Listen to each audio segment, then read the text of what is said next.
The bullet that killed her father wasn't meant for him. It was meant for the man who would save her life. In the blood-soaked dirt of 1875 Wyoming territory, Lila Granger made a choice that would change everything. Trust a wanted man or die alone in the wilderness. What she didn't know was that the cowboy with gentle eyes and a dark past had been watching over her long before that fatal day. This is a story of survival, secrets, and a love forged in gunfire and grief. Stay with me until the end and comment what city you're watching from. I want to see how far this story travels. The Wyoming sun hung low and merciless over the overturned wagon, painting everything in shades of copper and blood. Lila Granger pressed her back against the splintered wood, her father's small pistol trembling in her grip, her breath coming in short, silent gasps that burned her throat like swallowed fire. 30 feet away, 3 men rifled through her family's belongings with the casual efficiency of wolves picking at a carcass. She could hear them laughing. The sound made her stomach turn, not because it was cruel, but because it was ordinary. These men were discussing her father's pocket watch, her mother's silver hairbrush, the value of their horses, as if they hadn't just murdered a man in cold blood not 20 minutes earlier. As if John Granger's body wasn't cooling in the dirt 15 yards from where they stood, a dark stain spreading across his chest, his eyes still open to a sky he could no longer see. Lila had watched him die, had held his hand as the light left his eyes, as his lips formed words that never came, as the thunder of hoofbeats faded into the distance and left them alone with the wind and the dying. Don't move, she told herself, the words a desperate prayer. Don't breathe. Don't let them know you're here. Her father had shoved her behind the wagon in those final seconds before the bullets flew, had used his last moment of strength to hide her in the shadows, while he faced the men who'd been trailing them since Fort Laramie. She'd wanted to scream, to fight, to do something other than cower, like a rabbit in the brush. But John Granger had looked at her with eyes that held 20 years of love and the certain knowledge of death, and he'd whispered one word, live. So she'd hidden. She'd bitten her lip until it bled to keep from crying out as the gunshots cracked across the prairie.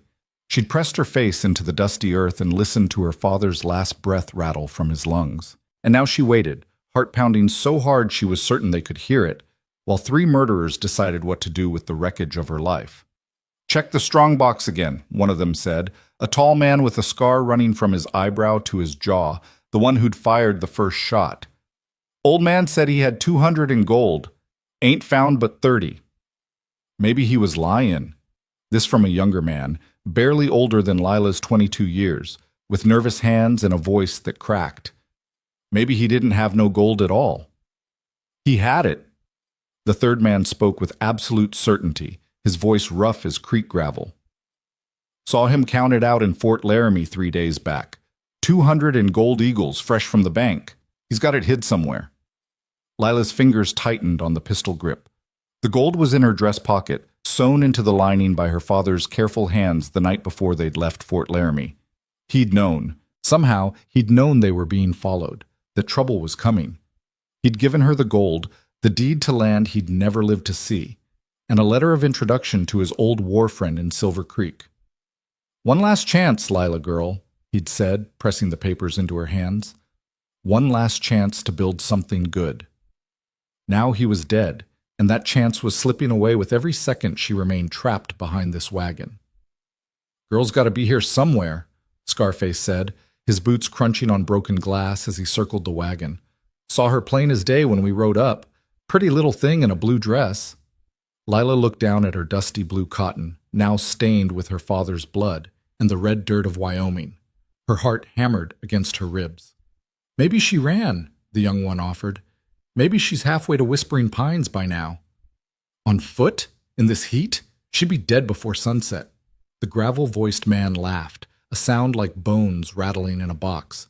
Nah, she's close, probably watching us right now, scared as a cornered cat. He wasn't wrong.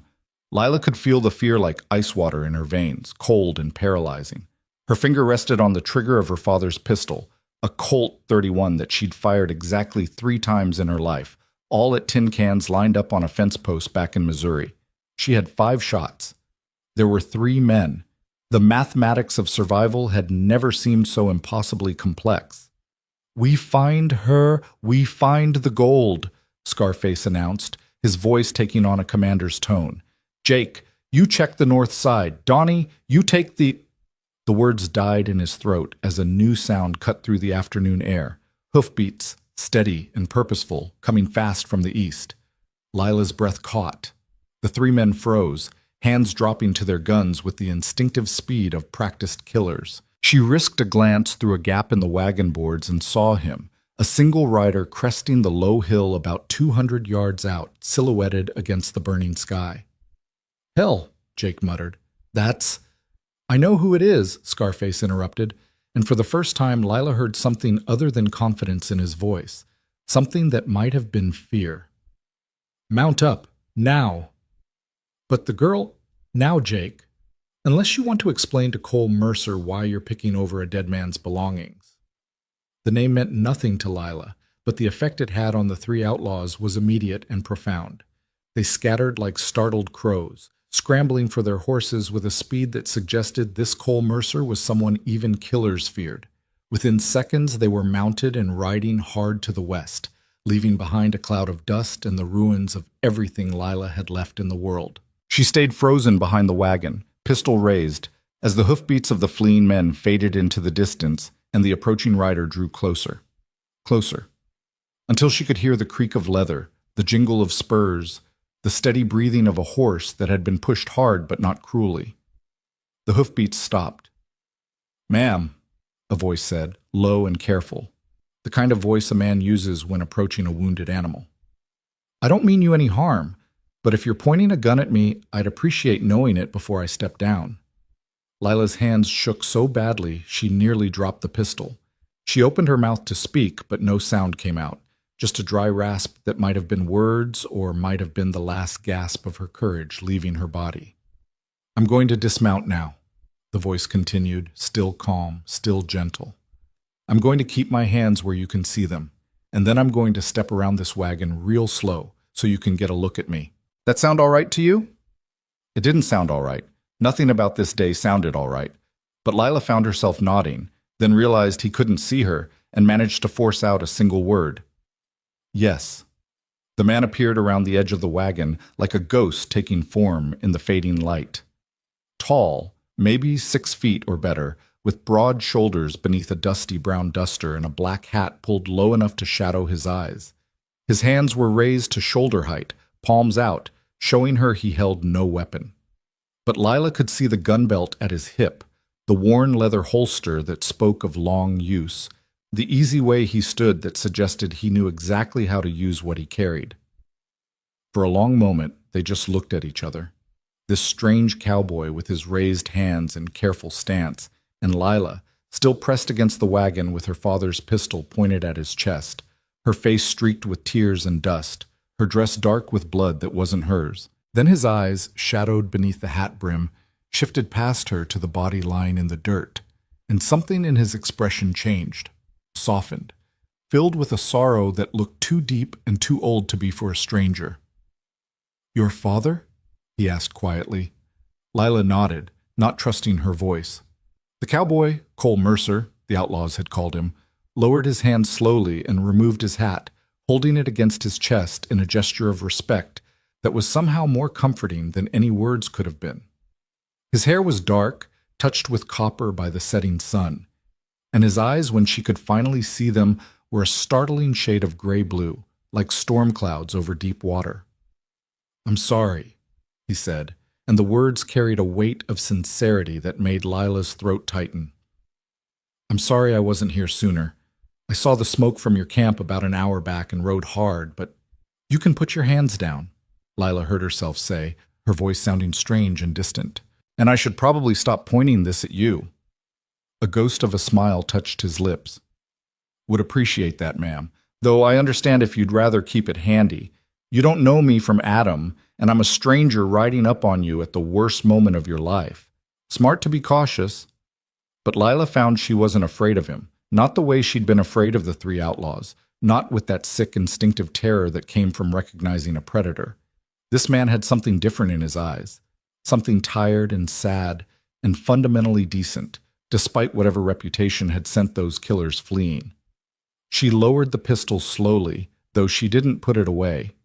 Cole Mercer nodded, accepting this, and settled his hat back on his head. Those men who just rode out, did they hurt you? No, my father, he hid me. Before they could, the words stuck in her throat like broken glass. All right. Cole's voice remained steady, gentle. That's all right. You don't have to explain. I can see what happened here. He looked around at the overturned wagon, the scattered belongings, the two dead horses shot where they'd stood in their traces. His jaw tightened almost imperceptibly, but his voice stayed calm when he spoke again. My name's Cole Mercer. I work at the Pierce Ranch about 15 miles south of Whispering Pines. I'm here to help you bury your dead and get you somewhere safe. If you'll let me. Lila stared at him, this stranger offering help with such simple certainty, as if there was nothing unusual about riding into a scene of murder and robbery and calmly offering to dig a grave. Part of her wanted to refuse, to maintain some shred of independence, to prove she could handle this alone. But the larger part, the part that was 22 years old and terrified and standing next to her father's body with the sun going down, knew the truth. She couldn't do this alone. Why? The question came out barely above a whisper. Why would you help me? You don't even know me. Cole Mercer looked at her for a long moment, those storm cloud eyes holding hers with an intensity that should have been uncomfortable, but somehow wasn't. When he spoke, his words were simple and true. You don't have to know someone to know they need help, ma'am. And you don't have to know someone to do what's right. Something in Lila's chest cracked open at those words. Some final barrier between the girl she'd been this morning and the woman she'd have to become to survive what came next. She felt tears spill hot down her cheeks, felt her legs start to shake, felt the pistol slip from her fingers to land in the dust at her feet. His name was John Granger, she said, her voice breaking. He was a good man. He deserved better than this. I'm sure he did. Cole stepped forward carefully, slowly, giving her time to object or retreat. When she didn't, he bent and picked up the fallen pistol, checked it with practiced hands, and offered it back to her grip first. And we're going to see he gets buried with the respect a good man deserves. But first, I need to ask you something important. Lila took the pistol, her fingers numb. What? Those men who were here, did they take anything from you? Anything at all? She shook her head. They didn't find what they were looking for. Cole's eyes sharpened slightly, but he didn't press.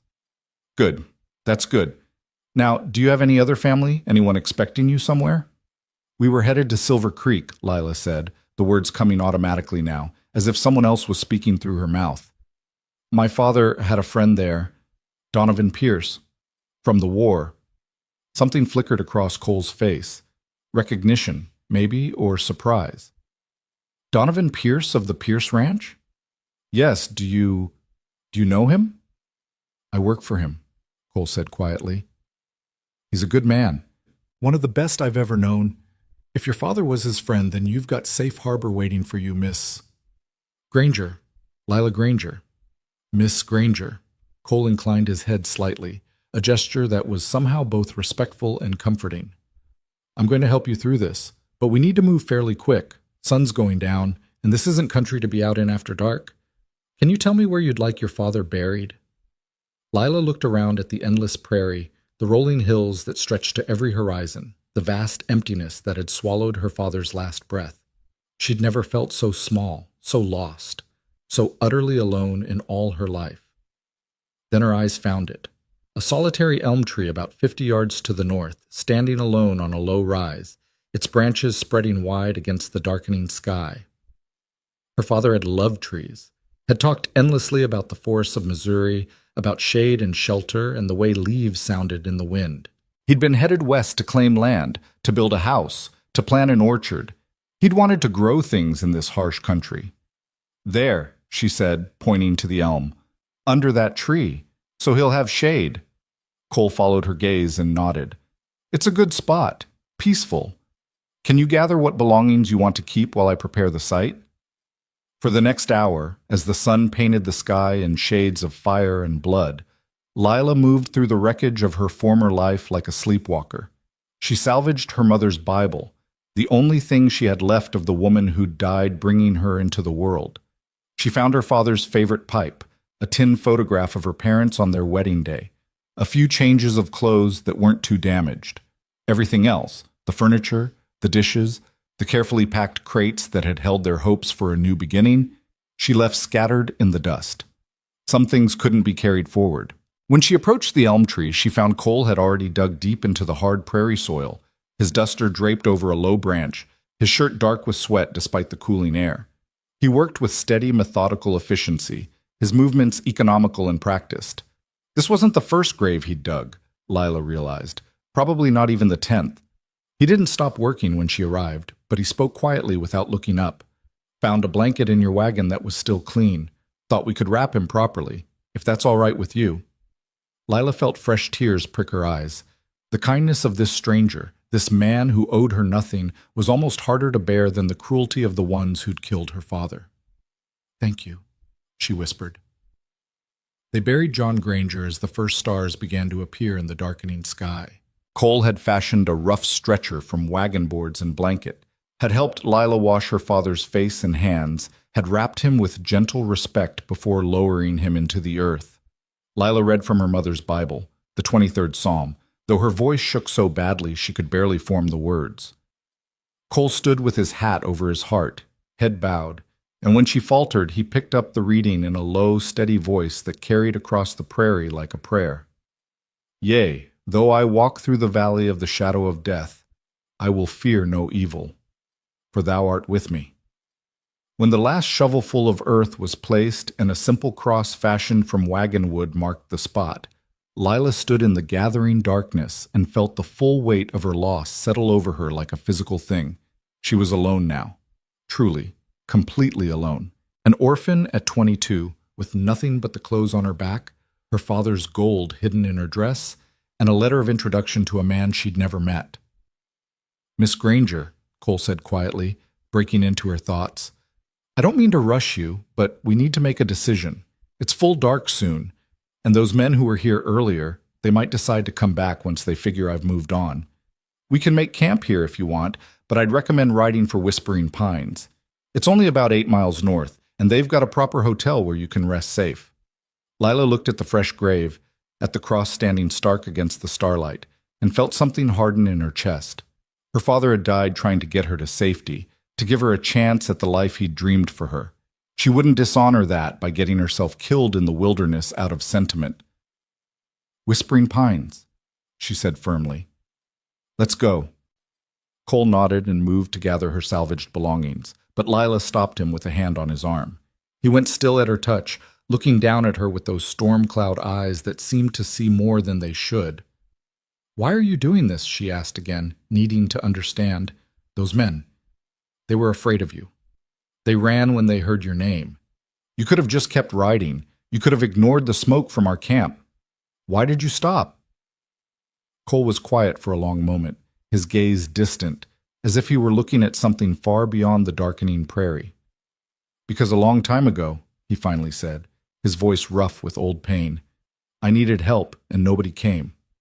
I learned what it costs when good people ride on by and leave someone to face their nightmares alone.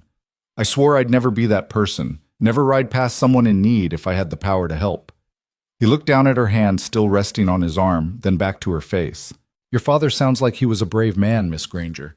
Sounds like he fought to protect you with his last breath. The least I can do is make sure that sacrifice wasn't for nothing. The least I can do is get you somewhere safe." Lila felt something shift in her chest. Not trust, not yet, but the possibility of it. This stranger with the dangerous reputation and the gentle hands who'd stopped to help when he could have ridden on, who'd dug a grave in hard ground as the sun went down, who spoke of honor and sacrifice as if they still meant something in this harsh country. "Thank you, Mr. Mercer," she said quietly. "I don't know how I'll ever repay you for this kindness." A sad smile touched his lips. "Don't need repaying, ma'am. Just doing what any decent person would do." He paused, then added softly, "Though I'd appreciate it if you'd call me Cole. Mr. Mercer makes me feel like my father, and that's not a comparison I'm eager to claim." "Cole, then," Lila agreed. "And I'm Lila. Just Lila." "All right, just Lila." The small attempt at humor didn't quite reach his eyes, but Lila appreciated the effort. Let's get you to town before the temperature drops much more. The ride to Whispering Pines passed in a blur of starlight and steady hoofbeats. Cole had provided Lila with one of the dead horse's saddles, rigged to his own mount so she could ride behind him, her arms wrapped around his waist for balance, her few belongings secured in his saddlebags. She should have been uncomfortable, pressed close to a strange man in the darkness, but exhaustion and grief had burned through her capacity for propriety. She simply held on and let him guide them through the night. Cole spoke occasionally, pointing out landmarks she couldn't see in the darkness, warning her when the horse would step over rough ground, keeping up a quiet stream of gentle conversation that asked nothing of her but kept the silence from becoming oppressive. He told her about Whispering Pines, a small ranching town of maybe 200 souls, with a general store, a church, a hotel, and a saloon that served surprisingly good steak on Saturdays. He described the country they were riding through, the way it would look in daylight, the cattle ranches that dotted the hills, the creek that ran year-round and gave the town its name. He didn't ask about her father, or what had happened, or where she was planning to go. He didn't press for details or expect her to explain her life to him. He just rode steady and true through the darkness, and somehow that quiet competence was more comforting than any words could have been. They reached Whispering Pines just before 9 o'clock, the scattered lights of the town appearing like earthbound stars in the distance. As they rode down the main street, really the only street, Lila saw what Cole had described, a row of simple wooden buildings, a church with a white steeple, a hotel with a painted sign proclaiming clean rooms, fair prices, and sure enough, a saloon from which came the sound of a piano and rough male laughter. Cole guided the horse to the hotel and dismounted smoothly before reaching up to help Lila down. Her legs nearly buckled when her feet touched the ground. She'd been riding for hours, and before that, crouched behind the wagon in terror. Her body felt like it belonged to someone else, all strange angles and unreliable joints. Cole steadied her with a hand at her elbow, his grip firm but gentle. "Easy now. Take a minute to get your bearings." "I'm fine," Lila said automatically, though they both knew it was a lie. "Of course you are," Cole agreed mildly, not letting go until she was steady on her feet. "But you've had a hell of a day, and there's no shame in admitting it. Come on, let's get you inside." The hotel lobby was small but clean, with worn but serviceable furniture and a desk where a middle-aged woman with kind eyes looked up from her ledger as they entered. Her expression shifted from welcome to concern as she took in Lila's disheveled appearance, the blood on her dress, the haunted look in her eyes. "Good Lord, Cole," the woman said, coming around the desk. "What happened?" "Trouble on the trail, Mrs. Hendricks," Cole said quietly. "Miss Granger here lost her father to bandits this afternoon. She needs a room, a hot bath, a meal, and somewhere safe to rest. Can you help her?" Mrs. Hendricks' face softened with immediate sympathy. Of course, you poor dear." She turned to Lila and took her hands in a gentle grip. "I'm so sorry for your loss, Miss Granger. Come with me. I'll get you sorted out right away. Cole, you'll stay for coffee at least?" "Can't tonight, ma'am. Need to ride out to the ranch and let Mr. Pierce know what's happened." He looked at Lila, and something in his expression made her chest tighten. Miss Granger's father was headed to see Donovan. They were old friends from the war. "I expect he'll want to know about this." "Oh, that's right. Donovan did mention expecting a visitor." Mrs. Hendricks squeezed Lila's hands. "Well then, you're practically family already, dear. Donovan's a good man and he'll see you right. You don't have to worry about anything now." But Lila found herself worrying about one thing in particular as Mrs. Hendricks began to usher her toward the stairs. She turned back to Cole, who was already heading for the door. "Wait," she called out, and he stopped, looking back at her with those storm cloud eyes. Will I see you again?" The question came out more vulnerable than she'd intended, revealing just how much she'd come to depend on this stranger's steady presence in the few short hours since he'd ridden into her nightmare. Cole's expression softened. "I expect so, Miss Granger. The Pierce Ranch isn't far, and I'll need to bring Mr. Pierce to town when he comes to meet you. Besides," he paused, then added quietly, "I like to see things through. Make sure the people I help actually make it to safe harbor. So yes, you'll see me again." "Good," Lila said, and meant it more than she could articulate. "Thank you, Cole, for everything." Just doing what's right, ma'am. He tipped his hat to her, then to Mrs. Hendricks, and disappeared into the night, leaving Lila standing in the warm lobby with a stranger's kindness wrapped around her like a blanket, and her father's grave fresh in the earth 8 miles south. Mrs. Hendricks guided her upstairs to a small room with a bed, a washstand, and a window overlooking the main street.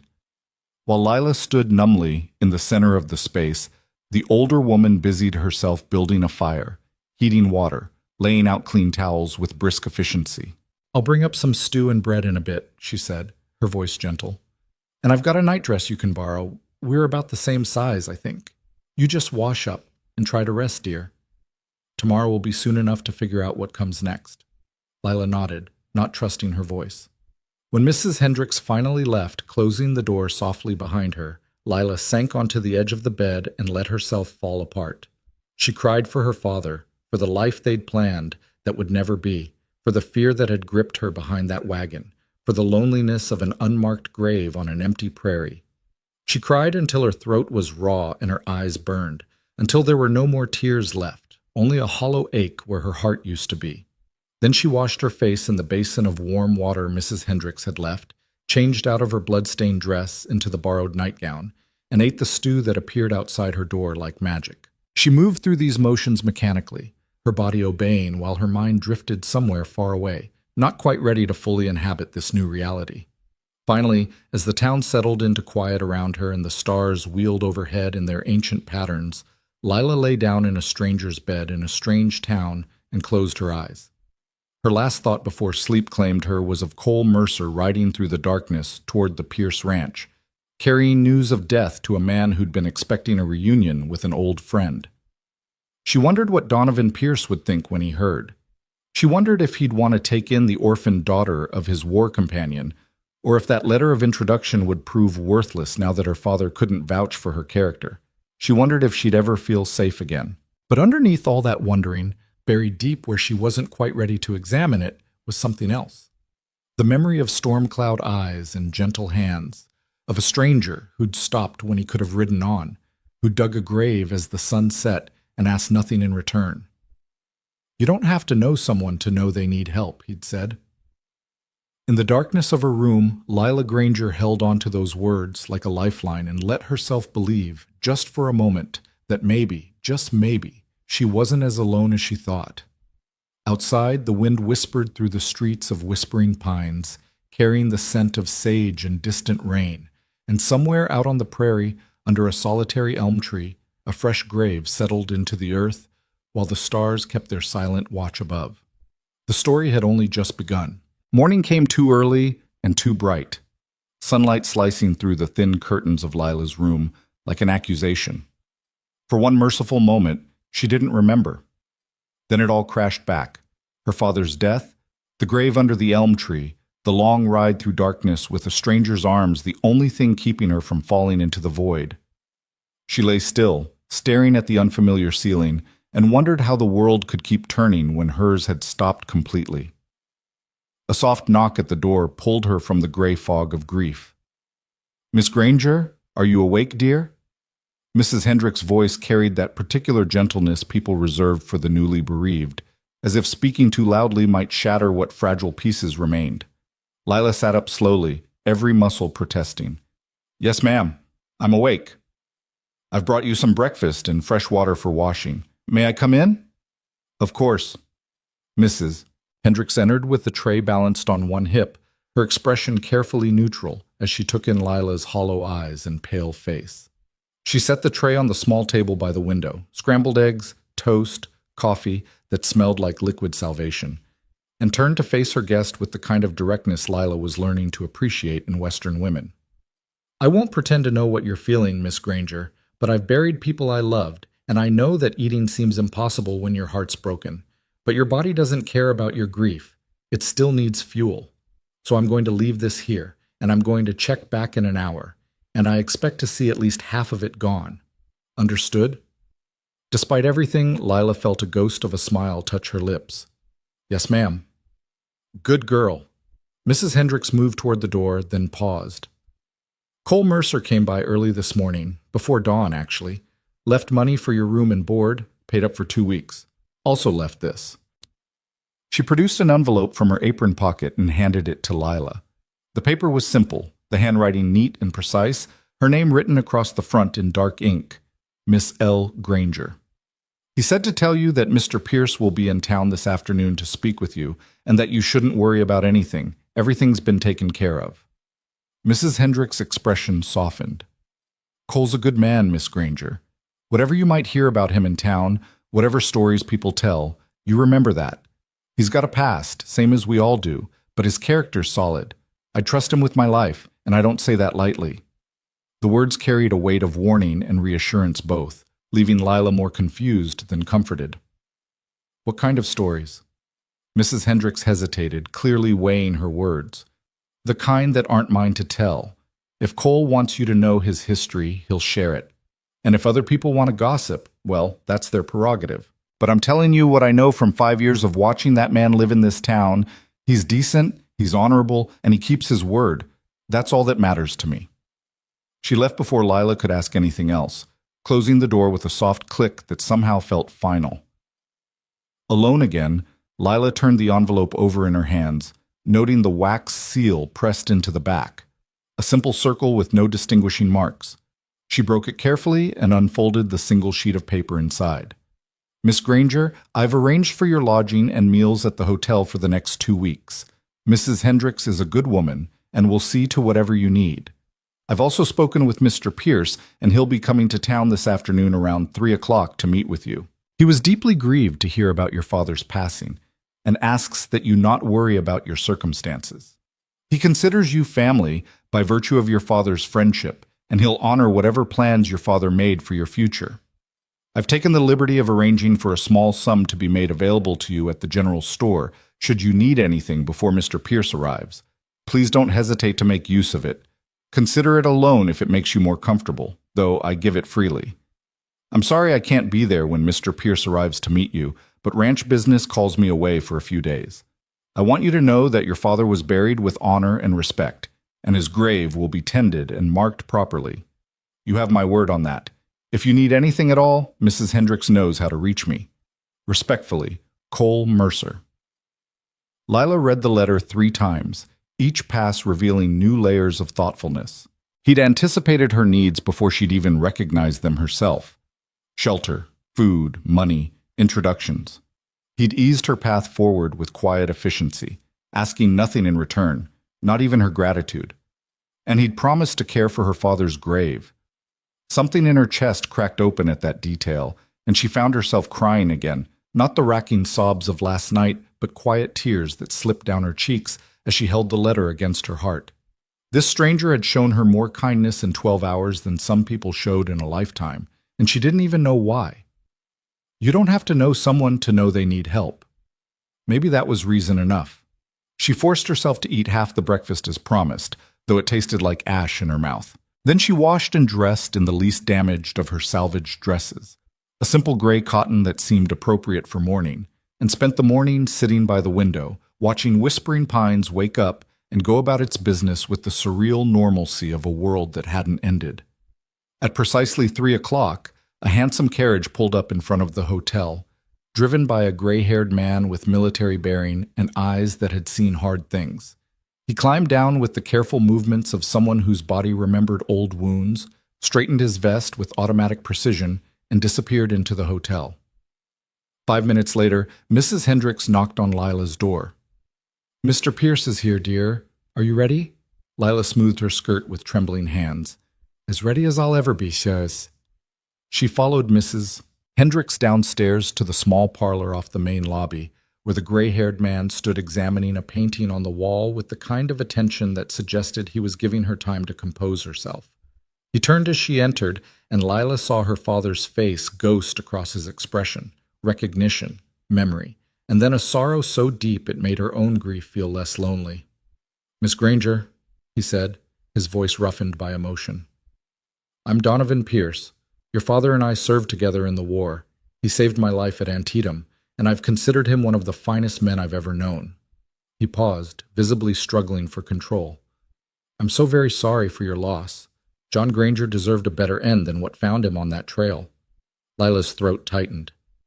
"He spoke of you often, Mr. Pierce. He said you were the bravest man he'd ever fought beside and the truest friend he'd ever known. Donovan's eyes grew bright. Did he?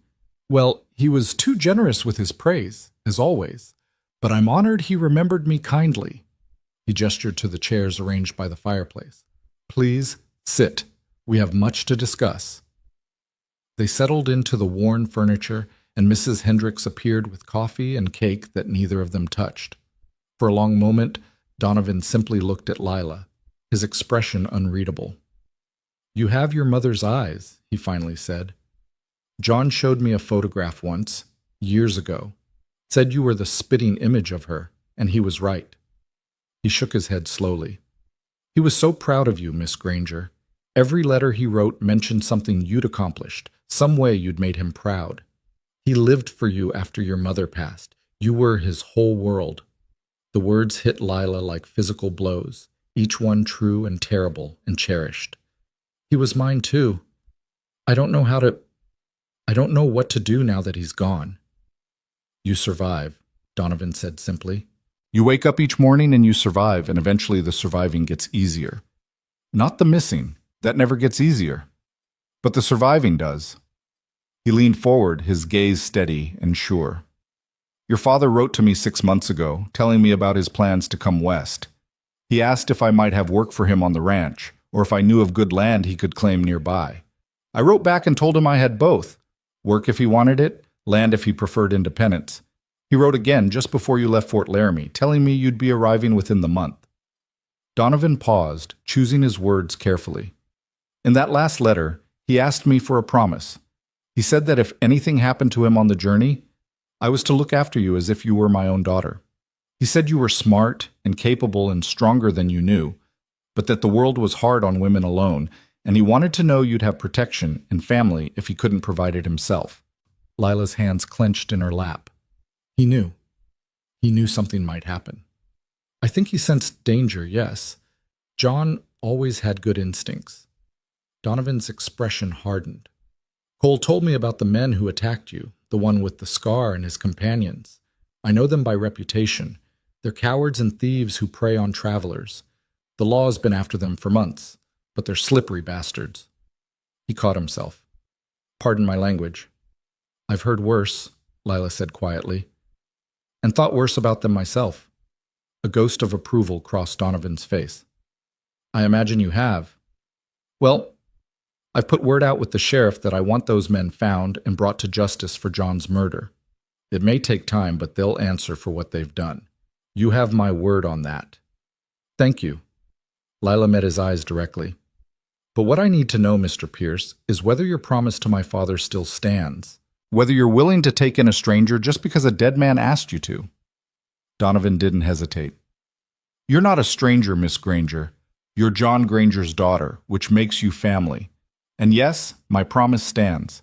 I have a large house on a working ranch with more rooms than I need and more work than I can handle alone. You're welcome to stay as long as you like, as a guest, as family, or as an employee if you'd prefer to earn your keep. The choice is entirely yours. The relief that flooded through Lila was almost painful in its intensity. I'd prefer to earn my keep, if that's possible. I'm not afraid of hard work, and I'd rather be useful than ornamental. Spoken like John's daughter. Donovan smiled for the first time, and it transformed his stern features into something warm and welcoming. I can always use help with the books and correspondence. My foreman handles the ranch operations, but the business side has gotten complicated as we've expanded.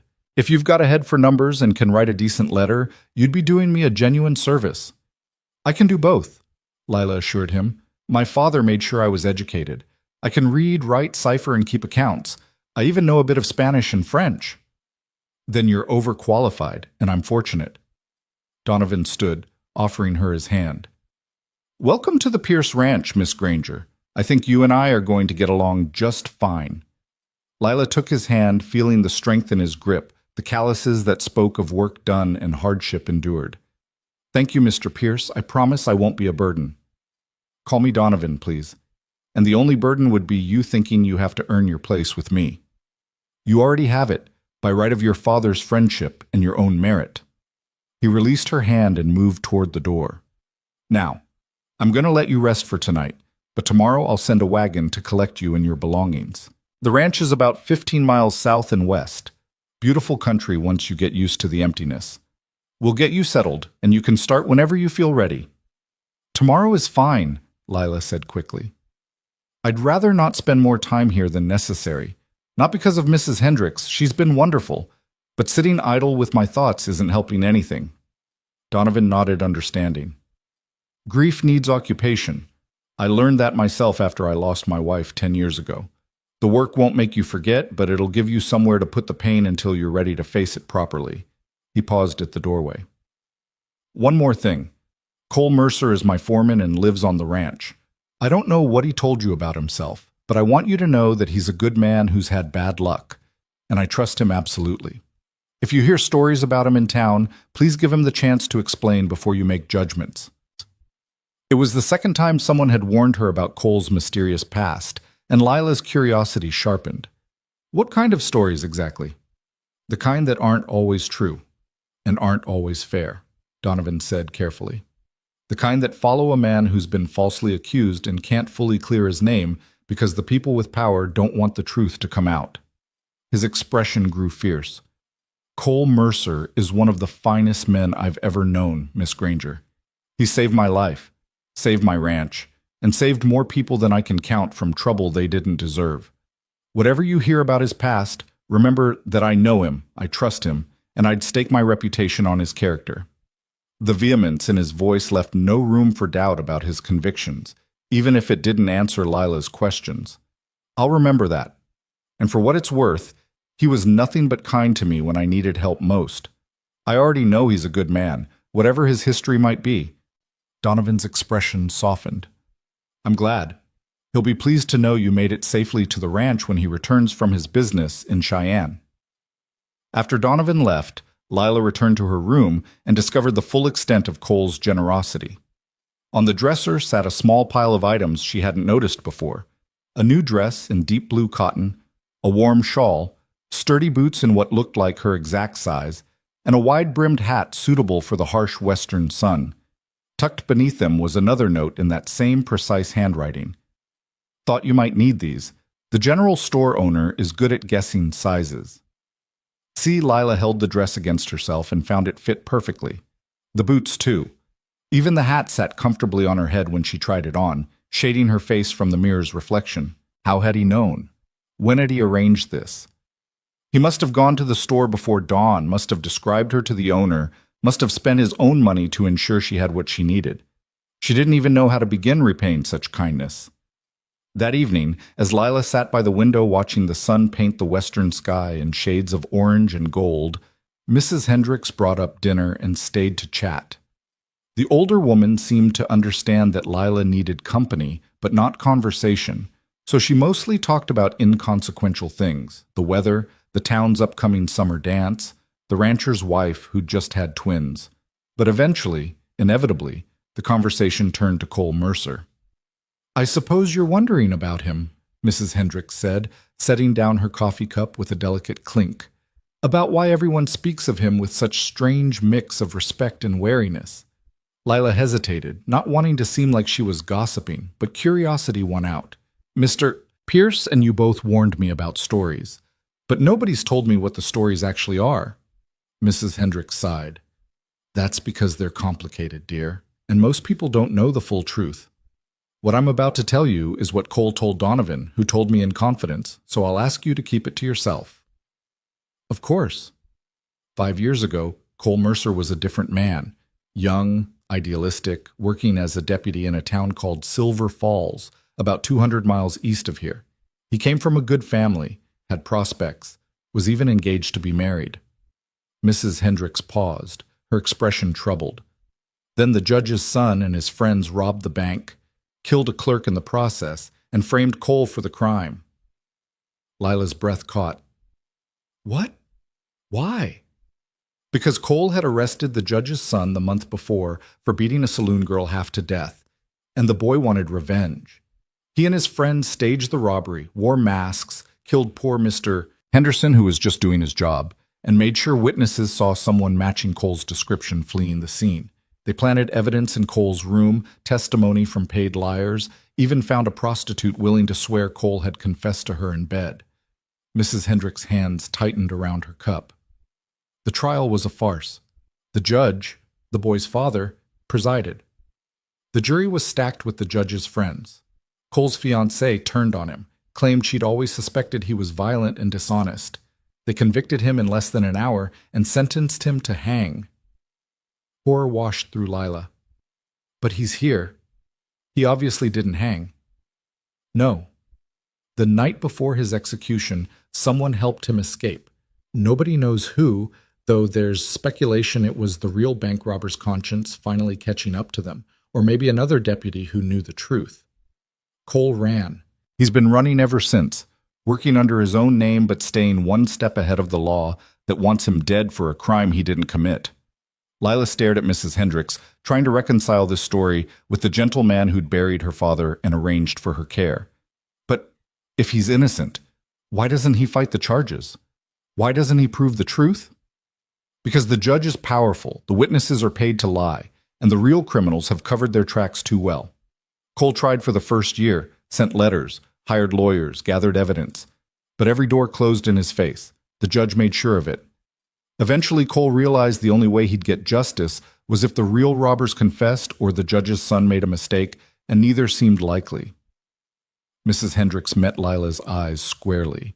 So he chose to live his life as best he could, helping people where he found them, doing good work, building a reputation for honor and decency in the places that mattered. The law may call him a criminal, but everyone who actually knows him knows the truth. That's why those men ran when they heard his name, Lila said slowly, understanding dawning. Not because he's dangerous, but because he's got a reputation as someone who fights for people who can't fight for themselves. Exactly. Cole Mercer may be wanted for crimes he didn't commit, but he's also known as a man who doesn't abide bullies, thieves, or cowards. Those outlaws who killed your father knew that if Cole found them picking over a dead man's belongings, there'd be hell to pay, warrant or no warrant.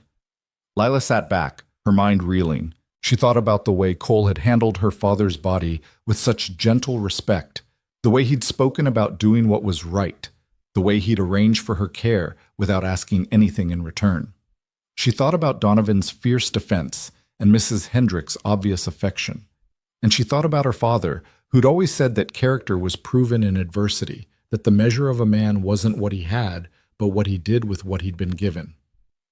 "I believe he's innocent," she said quietly. "I don't know him well, but I believe it." Mrs. Hendricks smiled. "So do I, dear. So do most people who've met him. But belief doesn't change the law, and the law says he's a killer and a thief. So he lives carefully, works honestly, and hopes that someday the truth will come out." She stood, collecting their dishes. "But that's enough heavy talk for one night. You should rest. Tomorrow's a new beginning for you." The next morning dawned clear and bright, and Lila woke feeling something she hadn't expected: anticipation. The grief was still there, would probably always be there, but underneath it ran a current of possibility. She was going to start a new life at the Pierce Ranch, going to make herself useful, going to honor her father's dream of building something good in this harsh country. The wagon arrived at 10 o'clock, driven by a cheerful young cowboy who introduced himself as Tommy Birch and insisted on carrying all of Lila's meager belongings himself, despite her protests. "Mr. Pierce would have my hide if I let a lady carry her own bags," he said with a grin that suggested he'd never encountered a hardship that could dim his good humor. "Besides, you're practically family, Miss Granger. Mr. Pierce told everyone how you're his old friend's daughter and how we're all to treat you respectful and make sure you settle in proper." The ride to the ranch took them through country that took Lila's breath away despite her grief. Rolling hills covered in grass that rippled like water in the wind, distant mountains purple against the horizon, creeks cutting silver paths through the land. Tommy kept up a running commentary, pointing out landmarks and telling stories about the ranch, with the enthusiasm of someone who genuinely loved his work. "That's where Cole broke the Mustang nobody thought could be tamed," he said, gesturing to a wide meadow. "And over there's where we found the lost cattle during the blizzard last year. Cole tracked them through snow so deep it came up to the horses' bellies. Man's got a gift for reading land and animals both." There was that name again, spoken with the kind of respect that couldn't be faked. Whatever the law said about Cole Mercer, The people who worked with him clearly held him in high regard. The Pierce Ranch came into view as they crested a final hill, and Lila felt her breath catch. The main house was larger than she'd expected, a sprawling two-story structure of wood and stone with a wide porch that wrapped around three sides. Outbuildings dotted the landscape, bunkhouses, barns, corrals, storage sheds, all well-maintained and purposeful. Cattle grazed in distant pastures, and horses moved in the nearest corral with the kind of sleek health that spoke of good care. It looked like exactly what it was, a successful ranch run by someone who understood the land and the business both. Donovan emerged from the house before the wagon had fully stopped, his face lighting with genuine welcome. "Miss Granger, welcome home." Home. The word settled into Lila's chest with unexpected weight. She'd lost one home when her father died, but maybe, just maybe, she was finding another. The next few hours passed in a blur of introductions and tours. Donovan showed her through the house, giving her a spacious bedroom on the second floor with windows overlooking the western hills and her own private washroom, luxuries she hadn't expected. He introduced her to Maria, the housekeeper who ran the domestic side of the ranch with cheerful efficiency, and to various ranch hands who tipped their hats and welcomed her with varying degrees of shyness and curiosity. By evening, Lila's head spun with names and faces and information, but underneath the overwhelm ran a current of something she hadn't felt since her father's death: belonging. That night, after a dinner of beef stew and fresh bread eaten in the warm glow of Donovan's dining room, Lila stood on the upstairs balcony outside her room and watched the stars emerge in the darkening sky. The wind carried the scent of grass and cattle and possibility, and for the first time since that terrible afternoon behind the wagon, she felt something other than grief. She felt hope. Somewhere out on the prairie, under a solitary elm tree, her father's grave marked the end of one journey. But here, on this ranch, in this vast country with these good people, another journey was just beginning. And when Cole Mercer returned from Cheyenne, she would thank him properly, for the Cole Mercer returned to the Pierce Ranch on a Saturday afternoon in late June, riding in with the kind of quiet competence that marked everything he did.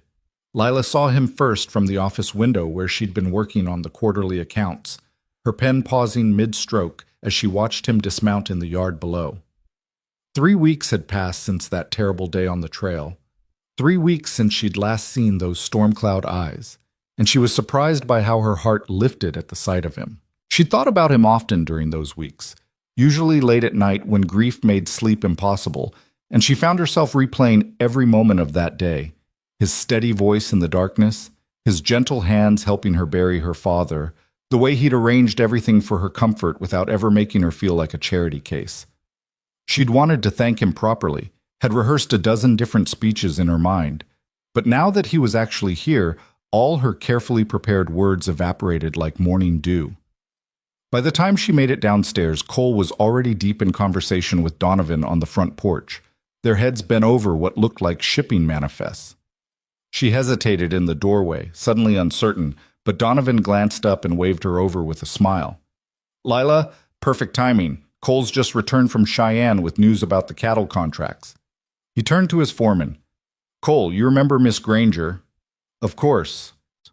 Cole removed his hat, and Lila saw something shift in his expression when he looked at her. Relief, maybe, or satisfaction at finding her safe and settled. "Miss Granger, it's good to see you looking well." "Thanks to you," Lila said, finding her voice at last. "Mr. Mercer, I need to thank you for everything you did for me. The room, the clothes, the arrangements with Mr. Pierce. It was far more than anyone could have expected, and I'm deeply grateful." A faint color rose in Cole's cheeks, as if her gratitude embarrassed him. "You needed help. I was able to provide it. That's all there is to it." "That's not all there is to it, and you know it," Lila insisted. "You went out of your way for a complete stranger, and I want you to know it meant everything to me. Still means everything." Cole met her eyes for a long moment, something unreadable passing across his face. "You're welcome, Miss Granger. I'm just glad you found safe harbor here." "She's been a godsend," Donovan interjected, clearly sensing the need to ease the tension. "Already reorganized my entire filing system, caught 3 errors in the feed supplier's invoices, and managed to negotiate better terms on our freight contracts. I don't know how I managed before she arrived. I just applied basic accounting principles, Lila protested, though she couldn't help feeling pleased at the praise.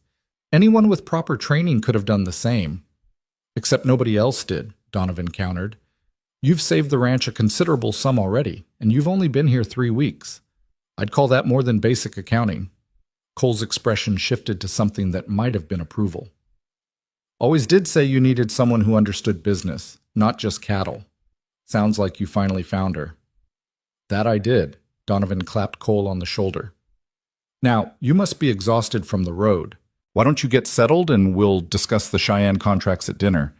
Lila's been joining me for meals since she arrived. I'd be pleased if you'd join us as well. We can make it a proper business discussion.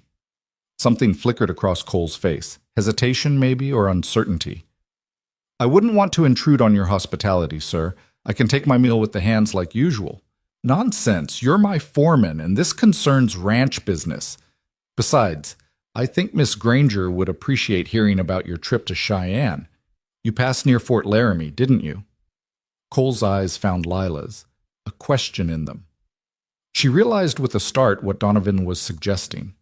Cole had gone to her father's grave, had checked on it, had probably done whatever needed doing to ensure it was properly tended. I did pass through that area, Cole said carefully. Made a stop to see that everything was as it should be. Lila's throat tightened. And was it? It was. The grave's well marked now, with a proper headstone. Had it carved in Cheyenne before I rode out.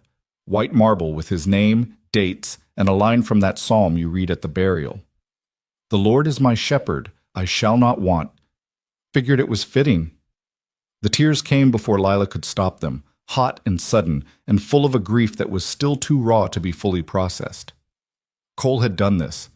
Had spent his own money on a marble headstone for a man he'd never met. Had chosen words that honored both her father and the moment they'd laid him to rest. Had cared enough to make sure John Granger didn't lie in an unmarked grave on the empty prairie. Thank you, she managed, her voice barely above a whisper. You didn't have to do that. I know, Cole said simply. But it seemed right. Donovan cleared his throat, his own eyes suspiciously bright. Well then, that settles it. Dinner at 6, Cole. I'll expect you at the house, and I won't take no for an answer. Dinner that evening was both easier and harder than Lila had anticipated. Easier because Donovan kept the conversation focused on business, the cattle contracts, shipping schedules, plans for expanding the breeding program. Harder because she found herself acutely aware of Cole's presence across the table, the way his hands moved when he gestured, the low rumble of his voice when he spoke, the occasional flash of humor that lit his eyes when Donovan told stories about the ranch's early days. She'd thought she had his measure, had believed she understood who Cole Mercer was based on their brief encounter and the stories people told, but watching him now in the warm lamplight of Donovan's dining room, she realized there were depths to this man she hadn't begun to plumb. He spoke about cattle and land with the knowledge of someone who'd spent years studying both, discussed financial projections with the ease of an educated man, and treated Donovan with a respect that was clearly mutual and hard-earned. This was no simple cowboy, no rough ranch hand making his way in the world. This was a man of intelligence and capability who'd been dealt a terrible injustice and had somehow managed to build a life worth living despite it. You're quiet tonight, Lila, Donovan observed as Maria cleared their plates. Everything all right? Just thinking, Lila said, pulling herself back to the present, about how much has changed in such a short time. Change is the only constant out here, Cole said quietly. The land looks eternal, but everything's always shifting. Seasons, fortunes, circumstances. You learn to adapt or you don't survive. Spoken like a true frontiersman, Donovan said with a chuckle. Though I seem to recall you arrived here 5 years ago as green as spring grass, nearly got yourself killed trying to rope a wild stallion your second week. Cole's lips quirked. In my defense, nobody told me that particular stallion was famous for killing the last 3 men who tried to break him. You're lucky you just got trampled and not kicked to death, Donovan countered. Spent 2 weeks laid up with broken ribs while Maria threatened to quit if I kept hiring fool Eastern boys who don't know a Mustang from a milk cow. I learned, Cole said mildly, and I still maintain that if Tommy hadn't distracted me at the critical moment, I would have had that rope secure. Tommy was 12 years old and screaming because you were about to die, Donovan shot back, but he was grinning. But yes, you learned. Became the best horseman I've ever employed, and the only foreman I've had who actually understands that ranching is as much business as it is cattle. Lila found herself smiling despite the heaviness in her chest. There was an easy camaraderie between these two men, a bond forged through shared work and mutual respect. It reminded her of how her father used to speak about his war companions, not just as fellow soldiers, but as brothers who'd seen each other through hell and come out intact on the other side. "Tell me about the Eastern stallion who nearly killed himself trying to rope horses," she said impulsively, looking at Cole. "I'd like to hear how you ended up here." Cole's expression shuddered slightly, and Lila immediately regretted the question. But Donovan leaned back in his chair with the satisfied look of a man about to tell a favorite story. "It's a good tale, and one worth telling. Cole here arrived 5 years ago on a half-dead horse with nothing but the clothes on his back and a letter of introduction from a mutual friend. I almost didn't hire him. He looked too refined for ranch work, too educated, too obviously running from something. But there was something in his eyes that reminded me of myself after the war, and I figured a man deserved a chance to prove himself." Cole shifted uncomfortably, but didn't interrupt. "First month, he worked harder than any 3 men combined, trying to prove he belonged. Nearly worked himself to death, actually. Collapsed in the barn one night from exhaustion and dehydration. Maria found him and read me the riot act about working my employees into early graves." Donovan's expression softened. "After that, I sat him down and told him the truth. He didn't have to prove anything to me. I'd already decided he had the job. What he needed to prove was that he could accept help when he needed it, could trust people, could let himself be part of something bigger than just survival." Lila's eyes found Cole's, saw the careful blankness he'd adopted to hide whatever he was feeling. "And did you? Accept help, I mean?" "Eventually," Cole said quietly. "Took me longer than it should have. I'd spent so long running, so long trusting no one, that I'd forgotten how to be part of a community. Donovan taught me that not everyone was out to betray me, that some people meant what they said and honored their commitments. Some people," Donovan said firmly, "recognized a good man having a run of bad luck and decided to help him find his footing again. Best decision I ever made. Hiring you. This ranch wouldn't be half what it is without your work." The sincerity in Donovan's voice was unmistakable, and Lila saw Cole blink rapidly, as if fighting unexpected emotion. She understood suddenly that this was more than employer and employee, more even than friendship. Donovan had given Cole something precious and rare. A place to belong, a purpose, a reason to stop running and start building. Just as he was now giving her the same gifts. The conversation shifted to lighter topics after that, and by the time Lila excused herself to retire for the evening, she felt she understood both men better. Understood why Donovan defended Cole so fiercely, why the ranch hands respected him so completely, why her father had trusted his old war friend's judgment enough to send his daughter into Donovan's care. These were good men in a hard land, doing their best to build something lasting and true.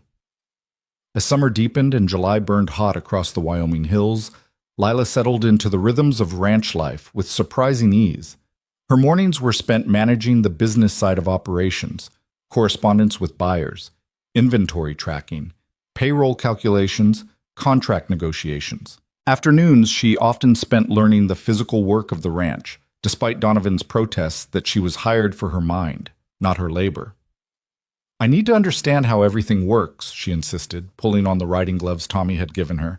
"How can I manage the business if I don't understand the actual work being done?"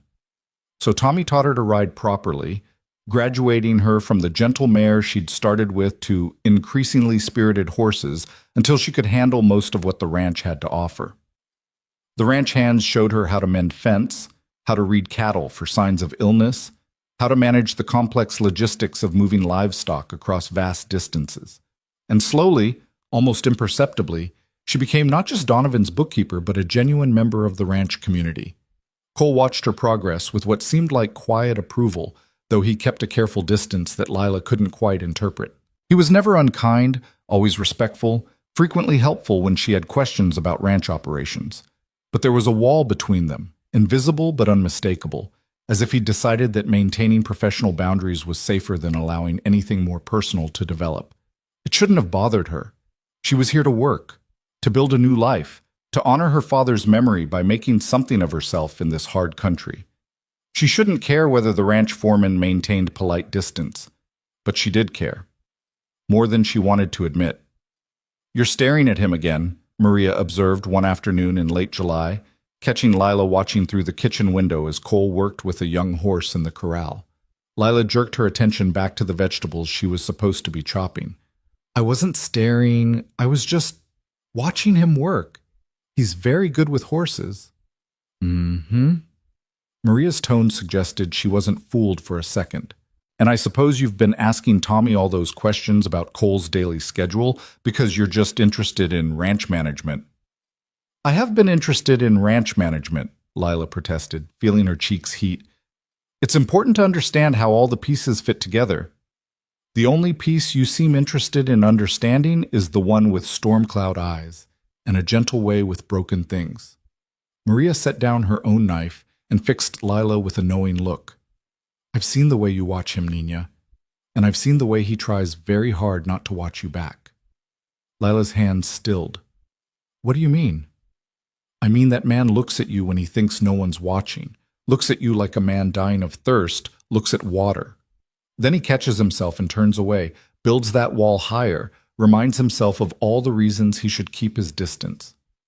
Maria's expression softened. "He's protecting you in his way, protecting you from the complications his past would bring into your life." "That's not his decision to make," Lila said quietly. "No, but it's the decision he's made anyway. Cole Mercer is many things, but selfish isn't one of them. He won't let himself care for you the way he wants to because he believes you deserve better than a man with a price on his head." The words settled into Lila's chest like stones.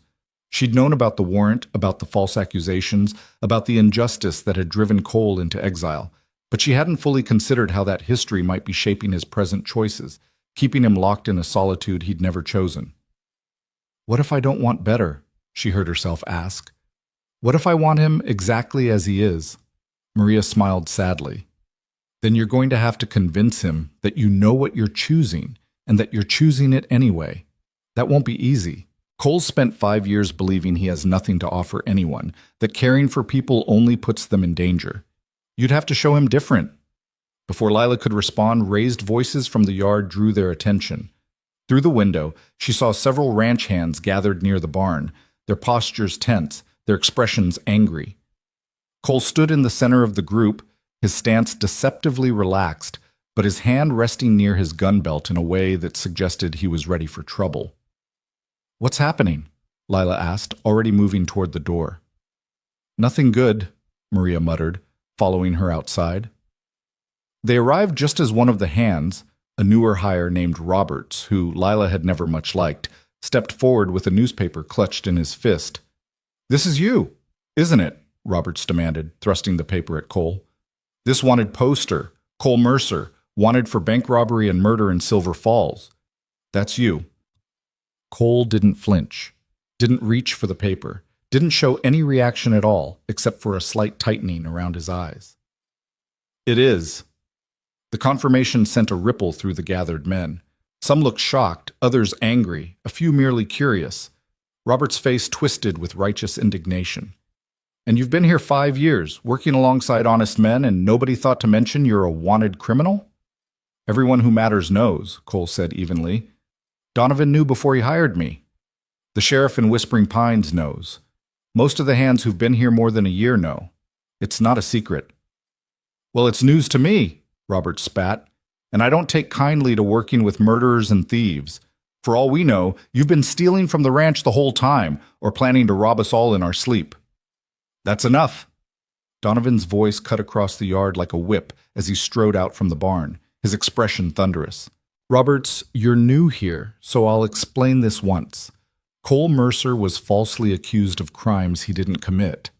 I know this because I've known him for 5 years, because I've seen his character tested 100 different ways, and because I trust him more than I trust most men I've known my whole life.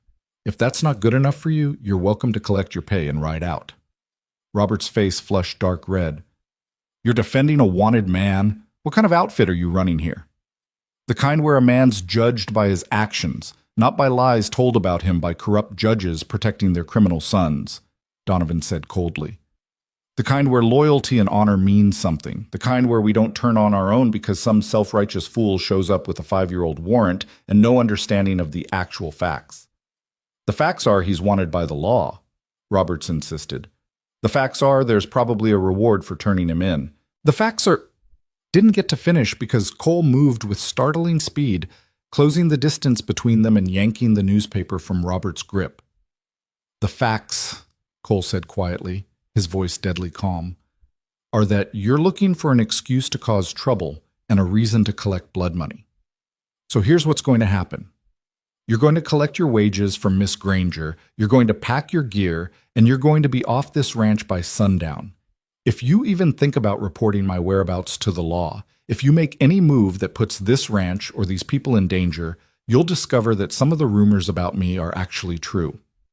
The threat hung in the air like smoke. Roberts looked around for support and found none. The other hands were watching with expressions that ranged from sympathetic to hostile, but all of them clearly sided with Cole over the troublemaker. "You can't throw me off," Roberts blustered. "I got rights." "You got the right to leave peacefully," Donovan said, "or the right to be forcibly removed. Your choice." Roberts looked between Donovan and Cole, seemed to measure his odds, and apparently decided discretion was the better part of valor. "Fine. But don't think this is over. Law's got a right to know there's a wanted man working here." "The law already knows," Cole said tiredly. "Sheriff Aldwin's known for 5 years. He's seen the evidence, knows the charges are false, and has chosen not to pursue it. If you want to make trouble, you're welcome to try.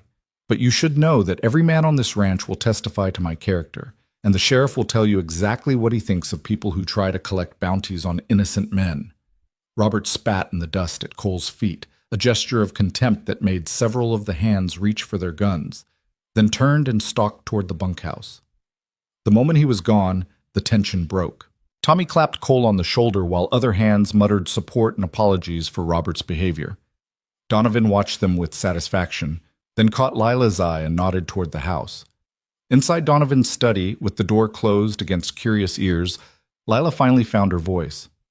"Is he going to cause trouble? Roberts, I mean. Will he actually go to the law?" "Probably," Donovan said wearily, pouring himself a whiskey and offering one to Cole, who shook his head. "But it won't matter. Sheriff Aldwin's a good man who knows the truth. He'll listen politely to Robert's accusations, thank him for his civic duty, and then explain very clearly that pursuing false charges against innocent men isn't something his office engages in." Cole stood at the window, his back to them, tension visible in every line of his body. "Maybe I should move on. I've stayed here too long anyway, gotten too comfortable. It was only a matter of time before something like this happened." "What? Don't be ridiculous," Donovan said sharply. "You're not going anywhere. This is your home, Cole. You've earned your place here 100 times over. One ignorant fool with a newspaper doesn't change that." "It's not just about me anymore, though, is it?" Cole turned to face them, and Lila saw something raw and painful in his expression. "Every time someone like Roberts shows up, every time that warrant gets dragged out and examined, it puts the ranch at risk. Puts you at risk, Donovan. And now," his eyes found Lila's, "now it puts Miss Granger at risk too. People will talk. They'll say she's living on a ranch that employs a wanted criminal. It'll damage her reputation." "I don't give a damn about my reputation," Lila said fiercely, surprised by her own vehemence. "And I don't appreciate you making decisions about what's good for me without consulting me first. I know about the charges against you, Mr. Mercer.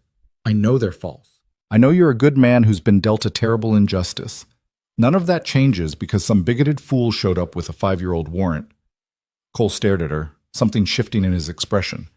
Surprise, maybe, or the first crack in that careful wall he'd built. "You can't possibly understand what you're saying. The consequences of associating with me." "I understand perfectly well," Lila interrupted. "I understand that you buried my father when you could have ridden on. I understand that you've shown me nothing but kindness and respect. I understand that every person on this ranch who's actually worth knowing trusts you completely. That's all I need to understand." "Lila's right," Donovan added quietly. You've punished yourself long enough for crimes you didn't commit, Cole. You've isolated yourself, kept people at arm's length, convinced yourself you don't deserve connection or comfort. But that stops now. You're not leaving this ranch, you're not running again, and you're damn well not making decisions about what's best for other people without giving them a say in the matter.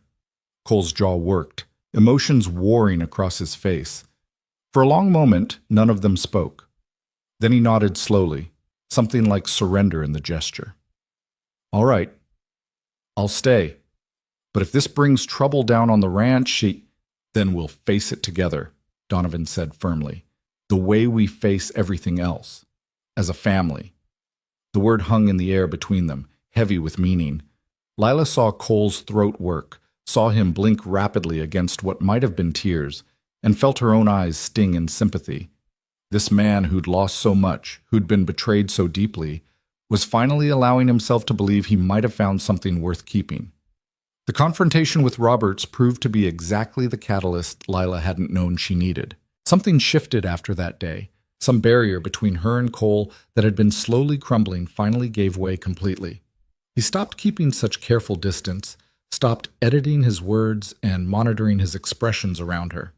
They began to talk, really talk, during chance encounters in the barn or the office, conversations that ranged from ranch business to books they'd read to dreams they'd once held and lost. Lila learned that Cole had wanted to be a lawyer before his world collapsed, that he'd believed in justice and law with the fervor of the young and idealistic. She learned that he read poetry late at night when sleep wouldn't come, that he could quote Shakespeare and Whitman from memory, that there was a mind sharp and hungry for knowledge trapped in the body of a cowboy. And Cole learned about Lila's life before the trail, about her mother who'd died too young and her father who'd tried so hard to be both parents. He learned that she'd once dreamed of attending college back east, that she spoke 3 languages and could solve complex mathematical equations in her head, that she'd sacrificed her own ambitions to care for her aging father and had never once regretted it. They became friends first, then something more than friends but less than lovers, existing in that strange liminal space where every conversation felt charged with unspoken possibility. August arrived with brutal heat and the constant work of preparing for the autumn cattle drive. Lila threw herself into the planning with characteristic intensity, learning the complex logistics of moving hundreds of cattle across dangerous terrain to the railhead in Cheyenne. She worked side by side with Cole to coordinate supplies, plan routes, arrange for additional hands, and ensure every detail was accounted for. "You don't have to do this," Cole said one evening as they pored over maps in Donovan's study, the house quiet around them. "The drive is dangerous work. You could stay here and manage things from the ranch." "I could," Lila agreed, "but I want to understand the full scope of the operation. How can I accurately project costs and risks if I've never actually seen what the drive entails?" Cole looked at her for a long moment, something unreadable in his storm cloud eyes. "You're not like anyone I've ever met, Lila Granger." The use of her first name, without the formal Miss, sent a small thrill through her. "Is that good or bad?" "Good," he said quietly. "Definitely good. You're smart and capable and brave in ways most people never manage. Your father would be proud of who you've become." The compliment, delivered with such simple sincerity, made Lila's throat tight. "I hope so. I'm trying to build the kind of life he wanted for me, one with purpose and meaning and the courage to face hard things." "You're succeeding," Cole said. Then after a pause, "Though I worry sometimes that you're facing harder things than you need to, that being here, being associated with me and my reputation, is making your life more difficult than it should be." "Stop that," Lila said firmly. "Stop trying to protect me from choices I'm making with full knowledge and consent. I'm not some fragile flower who needs shielding from reality, Cole. I'm a grown woman who's survived things that would have broken weaker people. Your past doesn't scare me. What scares me is the thought of you running again, of losing the friendship we've built because you've convinced yourself you're not worth caring about." Cole's breath caught audibly. "Lila, I mean it," she continued, her voice steady despite the way her heart hammered against her ribs.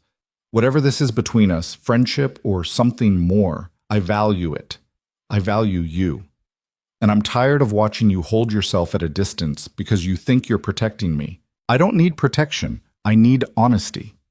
The silence stretched between them, heavy with everything they hadn't said. Cole stood slowly, came around the desk, and stopped close enough that Lila could see the flecks of blue in his gray eyes, could smell the scent of leather and sage that clung to his skin. The honest truth, he said quietly, is that I care about you far more than I should. The honest truth is that I think about you constantly, when I'm working, when I'm trying to sleep, when I should be focused on anything else. The honest truth is that you've become important to me in ways that terrify me, because everyone I've ever cared about has either betrayed me or been hurt because of me.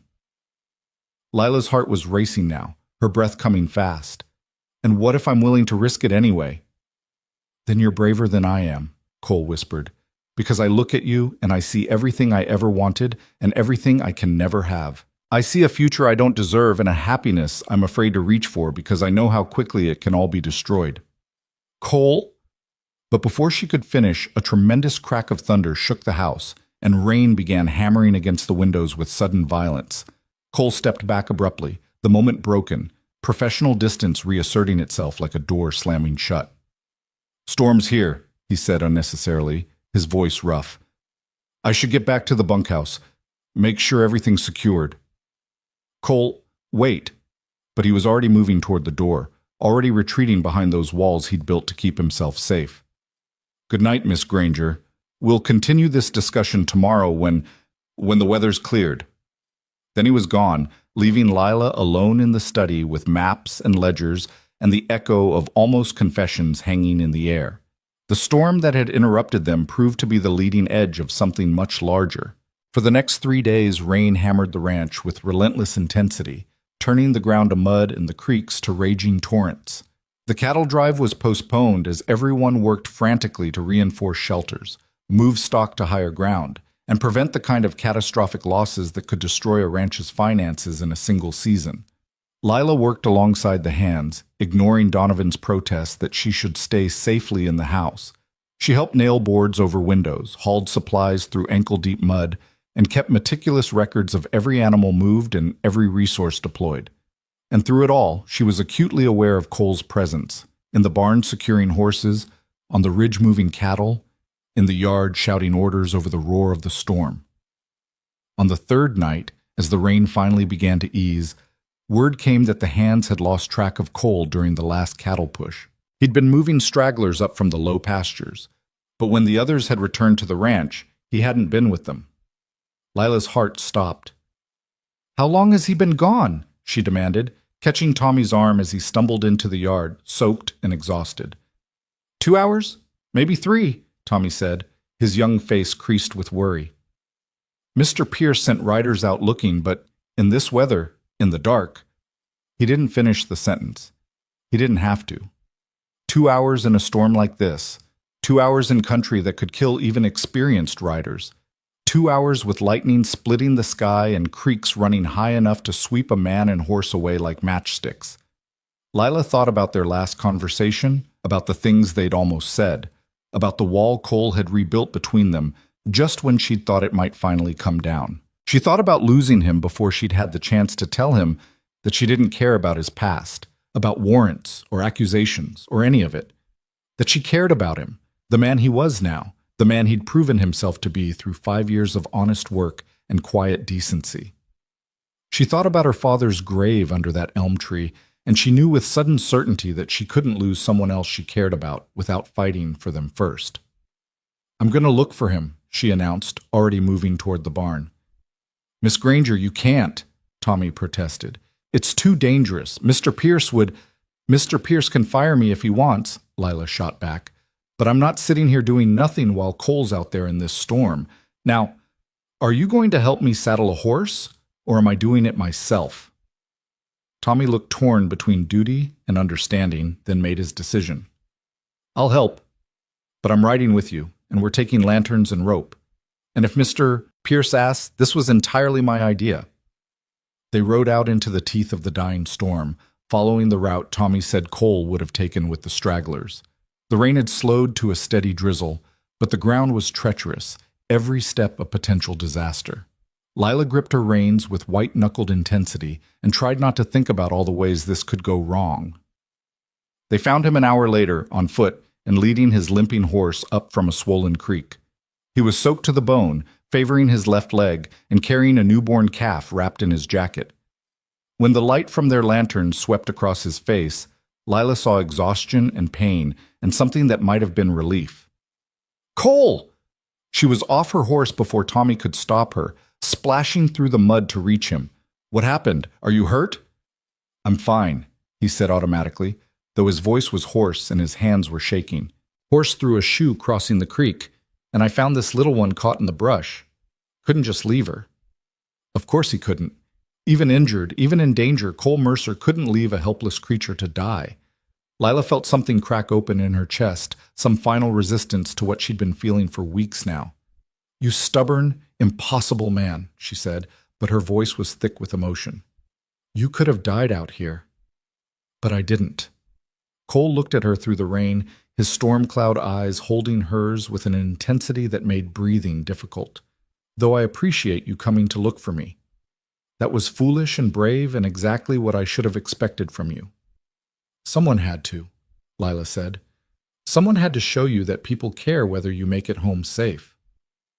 Something shifted in Cole's expression, some wall finally crumbling for good.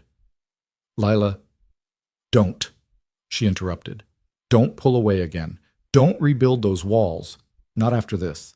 Not after I've spent the last 3 hours terrified I'd lost you before I could tell you that I don't care about your past. I care about you. The man standing in front of me right now, the man who risks his life to save newborn calves and refuses to leave people behind and buries strangers with honor and respect. That's who I care about, Cole Mercer. And if you try to convince me I shouldn't, I swear I'll—" He kissed her. One moment she was standing in the rain, words pouring out of her in a desperate attempt to make him understand. The next, his free hand was cupped against her cheek, and his lips were on hers. And the storm, and the mud, and Tommy's shocked gasp all faded into insignificance. The kiss was gentle and fierce all at once, tasting of rain and desperation, and something that might have been hope. When they finally broke apart, both breathing hard, Cole pressed his forehead against hers and whispered words that felt like a vow. "I come back safe because I have a reason now. You're my reason, Lila. You've been my reason since that first night I found you behind that wagon, though I didn't want to admit it. I can't promise you an easy life. I can't promise the past won't catch up with us, but I can promise that I'll keep coming back as long as you'll have me." Lila's hands fisted in his wet shirt, holding him close despite the rain and the cold and Tommy's presence and the calf bleeding between them. "I'll have you, Cole Mercer. False accusations and all. Now let's get you home before you catch your death and break that promise before I've even had a chance to properly claim it." They rode back to the ranch together through the last of the storm, Cole on Tommy's horse since his own was too lame to carry weight, Lila riding close enough that their stirrups bumped with every step. The newborn calf was wrapped in Cole's jacket and cradled carefully, and when they finally reached the barn, Donovan was waiting with dry blankets and hot coffee and a knowing look that suggested he'd anticipated this development long before either of them had admitted it. "About damn time," was all he said, wrapping Cole in a blanket and steering them both toward the house.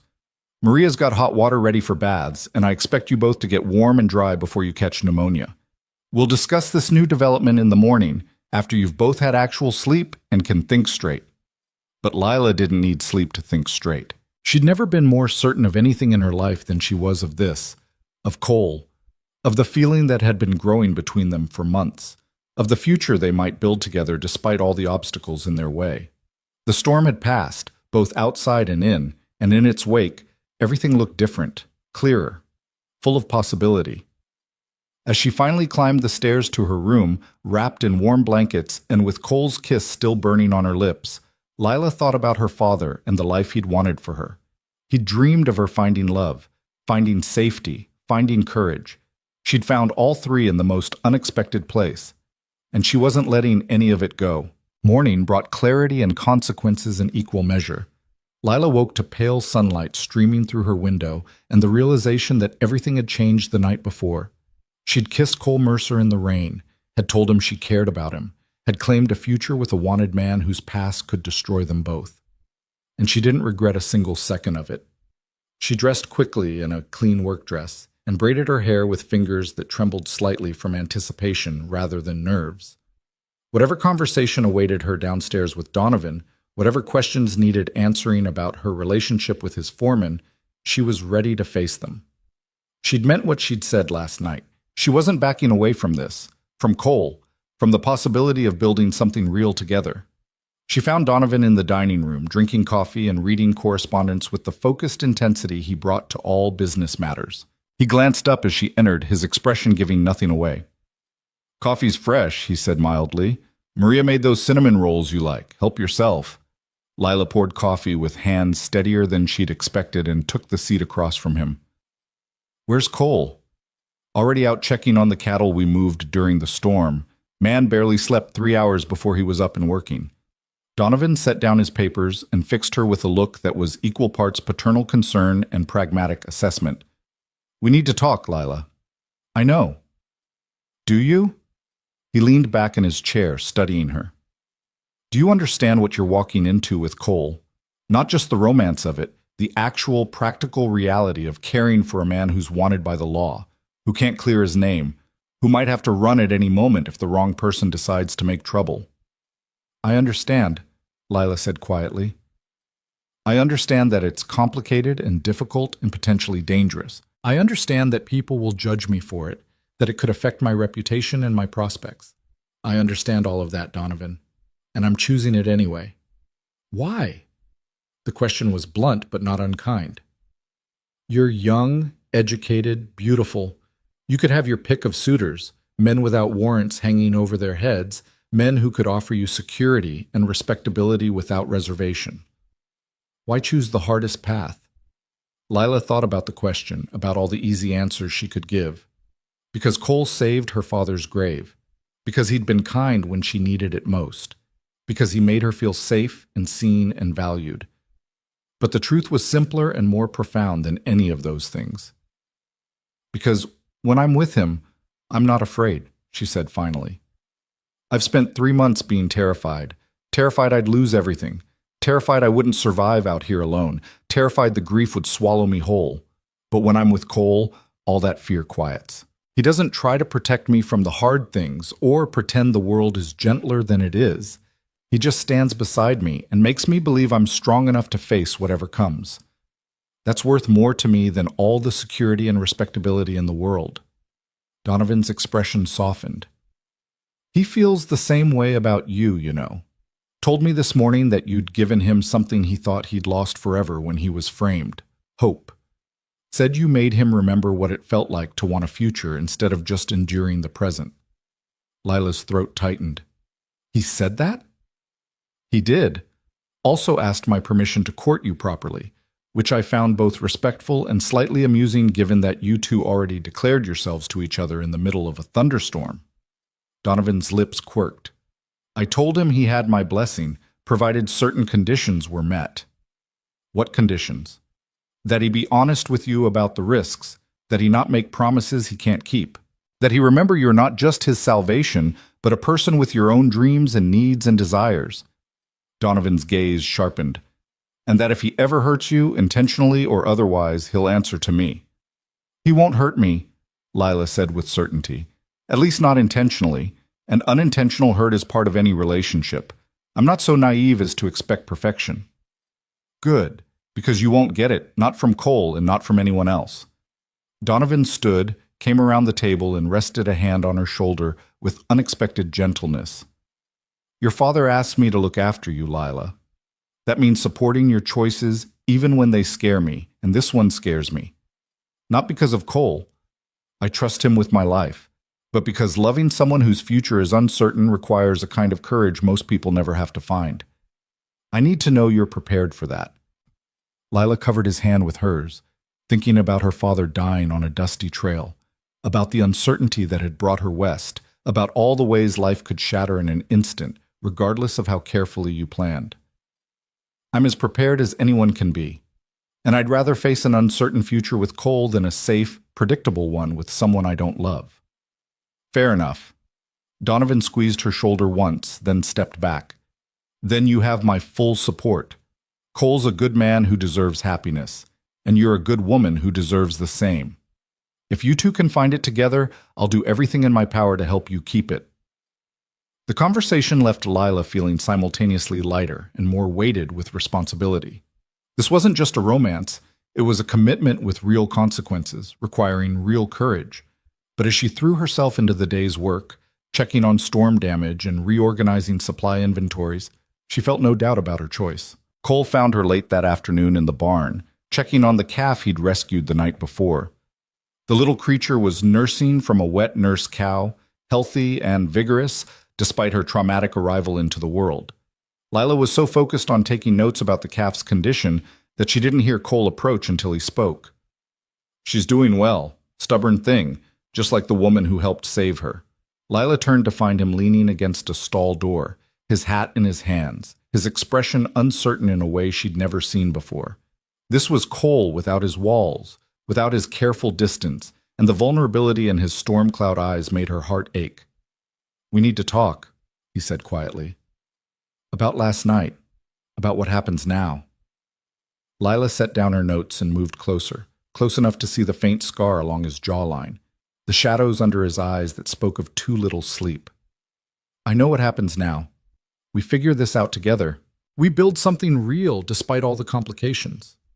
"Lila," he said her name like a prayer and a warning both. "I need you to understand what you're agreeing to. It's not just about me being wanted, though that's part of it. It's about the fact that I can't give you the life most women want. I can't take you to fancy social events without risking recognition. I can't promise we'll always be able to stay in one place. I can't even promise we could marry legally, not while there's a warrant with my name on it. Do you want to marry me?" The question came out before Lila could think better of it, direct and unflinching. Cole's breath caught. "That's not... I'm trying to explain." "Do you want to marry me?" Lila repeated, stepping closer. "Not theoretically, not someday if circumstances were different. Right now, as things are, with all the complications and risks and impossibilities. Do you want to build a life with me?" "Yes." The word was barely a whisper, but it carried the weight of complete truth. "God help me, yes. I've wanted that since the night I watched you stand brave in the rain, refusing to let me run from something that mattered. But wanting something and being able to have it are different things, Lila. I won't trap you in a half-life because I'm selfish enough to take what I want regardless of the cost." Lila reached up and cupped his face in her hands, feeling the rough stubble under her palms, the way he leaned into her touch like a man starving for gentleness. "You're not trapping me. You're offering me exactly what I want, a life built on honesty and courage and real partnership. I don't need fancy social events or legal documents or guarantees about the future. I need you, Cole Mercer. That's all. Just you."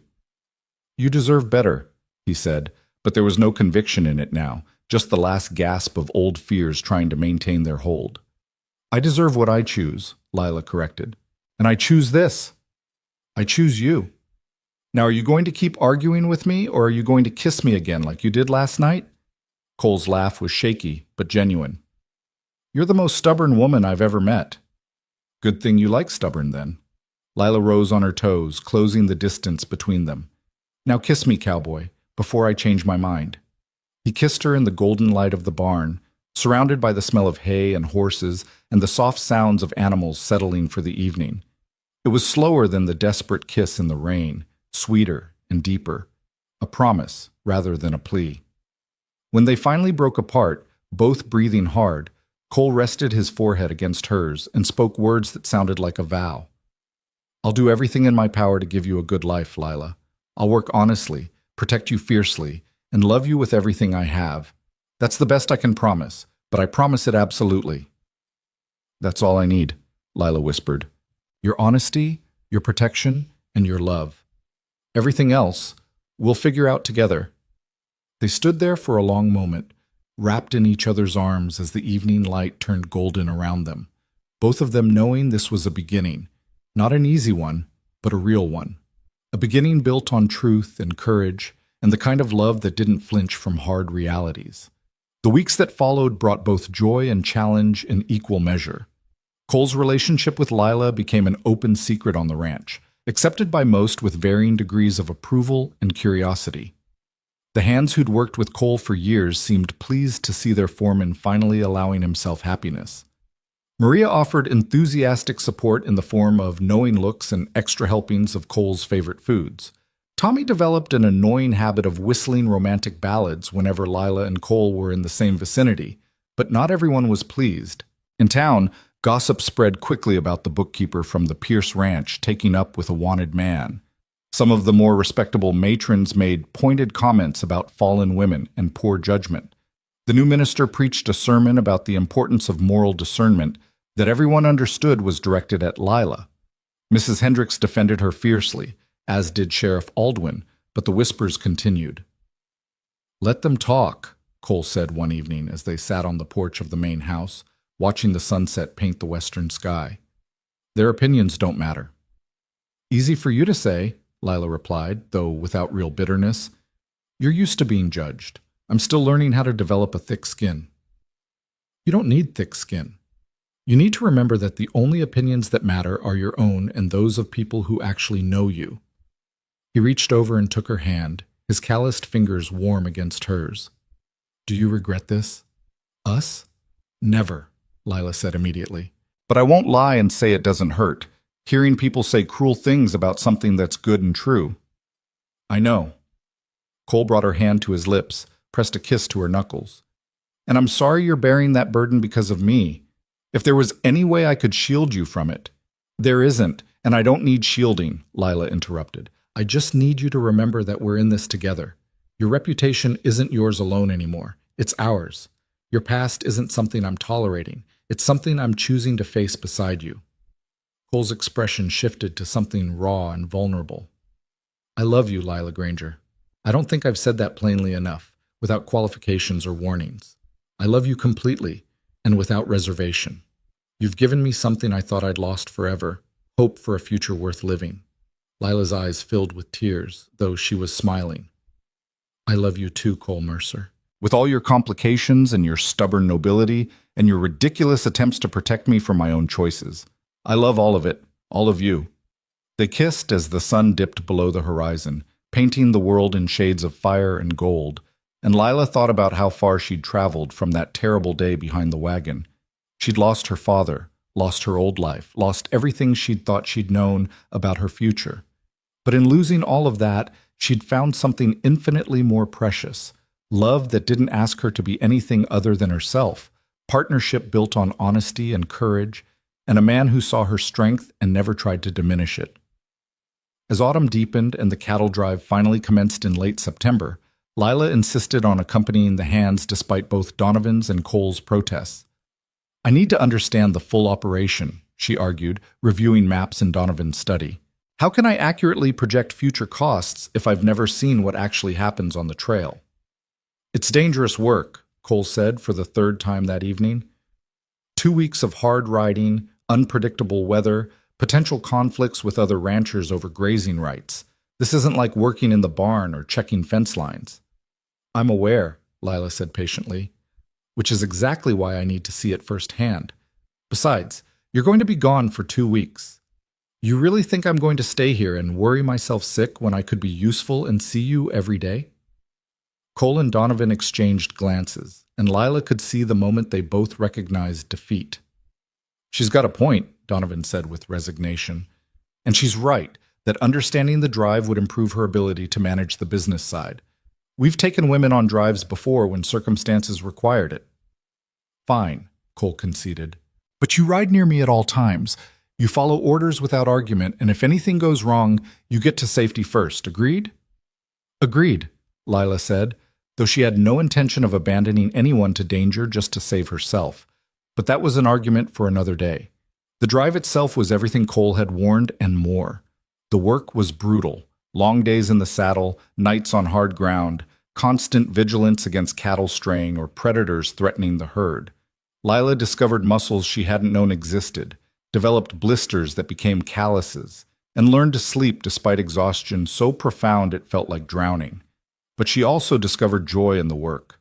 There was something profoundly satisfying about moving hundreds of cattle across the land, about working in perfect coordination with experienced hands who knew their jobs and did them well. She learned to anticipate the herd's movements, to spot trouble before it fully developed, to handle her horse with increasing confidence even in difficult terrain. And every evening, when the cattle were settled and the camp was made, she had stolen moments with Cole, sitting by the fire discussing the day's challenges, walking the perimeter together during watch shifts, sharing the kind of quiet companionship that deepened into genuine partnership. "You're good at this," Cole said one night as they checked the herd under a canopy of stars so dense it looked like someone had spilled diamonds across black velvet. "Better than most hands I've worked with, and you've only been doing this for a week." "I had good teachers," Lila replied, guiding her horse alongside his, "and motivation to learn quickly. Can't have my cowboy thinking I'm useless in the field." "Never thought that," Cole said quietly. "From the first moment I met you, I knew you were strong. You pointed a gun at me with steady hands and clear eyes, even though you just watched your father die. That takes a kind of courage most people never find." Lila was quiet for a moment, thinking about that day, about how far she'd come from the terrified girl behind the wagon. "I was so scared, Cole. So completely terrified I could barely think. But you made it bearable. Your voice, your steadiness, it gave me something to hold on to when everything else was falling apart." "You gave me something too," Cole said. "You reminded me why I do this work, why I keep trying to be a good man even when the world's decided I'm not. Seeing you survive that day, watching you rebuild your life with such determination, it made me remember that resilience matters, that choosing to keep going despite everything matters." They rode in comfortable silence for a while, the night sounds of the prairie surrounding them, cattle lowing softly, coyotes calling in the distance, the endless whisper of wind through grass. "I've been thinking," Lila said eventually, "about what happens after the drive, about where we go from here." Cole's posture tensed slightly. "What do you mean?" "I mean that we've been living in this strange limbo where we're together, but not really making plans for a future together. We talk around the subject of marriage, of building a permanent life, but we never actually discuss the specifics." She turned in her saddle to look at him directly.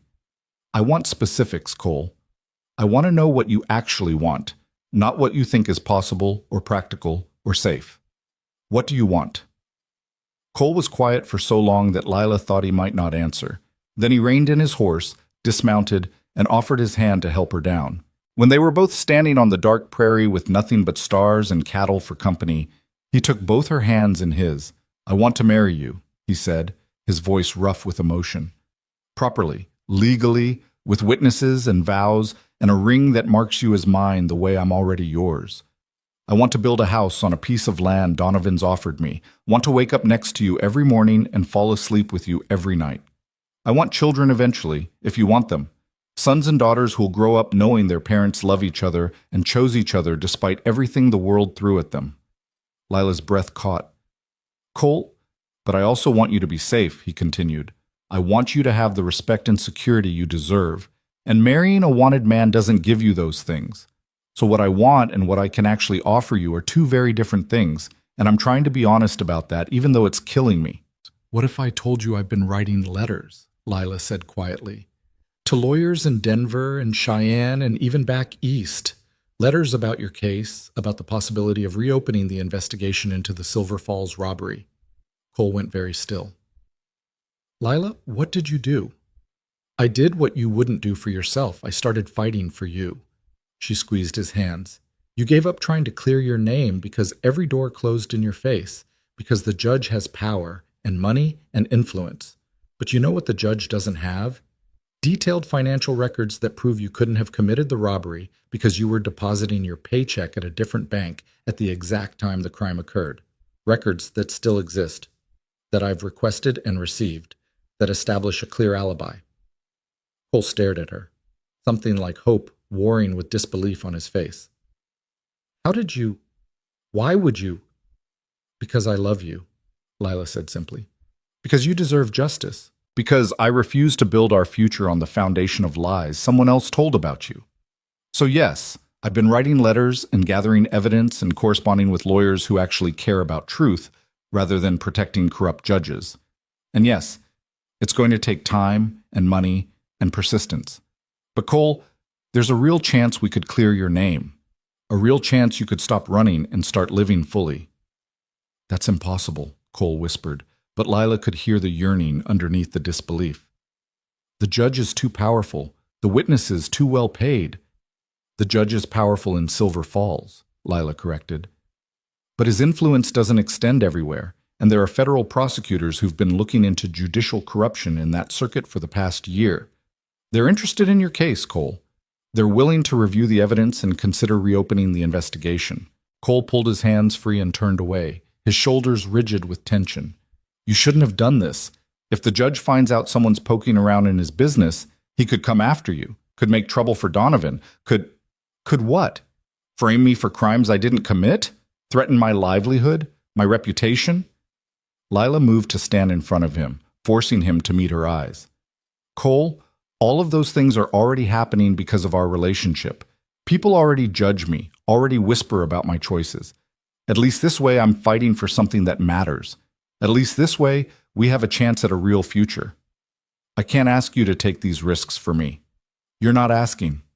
I'm choosing. Lila reached up and cupped his face in her hands, felt the tremor running through him. I love you enough to fight for you, Cole Mercer. I love you enough to believe you deserve justice, even if you've given up believing it yourself. And I love you enough to keep fighting until either we succeed or every single legal avenue is exhausted. That's what love means to me.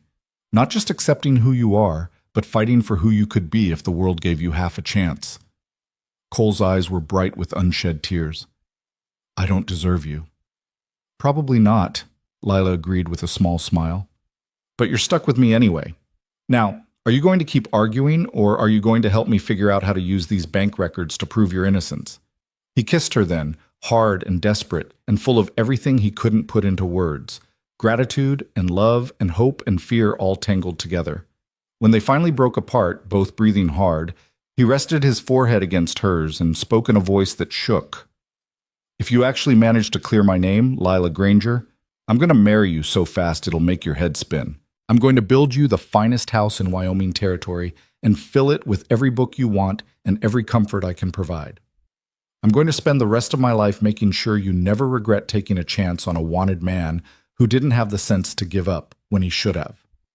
I'm counting on it, Lila whispered. Every word of it. The rest of the drive passed in a blur of hard work and stolen moments, of slowly building hope and the careful planning of a future that was starting to seem possible rather than impossible. When they finally delivered the cattle to the railhead in Cheyenne and collected payment, Donovan pulled Lila aside with an expression that was part pride, part concern. Cole told me what you've been doing, he said, about the letters and the lawyers and the bank records. Are you angry? Lila asked, though she already knew she'd do it again regardless of his answer. Angry? No. Concerned? Yes. Impressed? Absolutely. Donovan shook his head slowly. Your father would be proud of you, Lila. You've got his courage and his sense of justice. But I need you to understand that this fight you're picking with the judge, it's dangerous. These aren't good men who'll accept exposure gracefully. I know, Lila said, but it's worth the risk.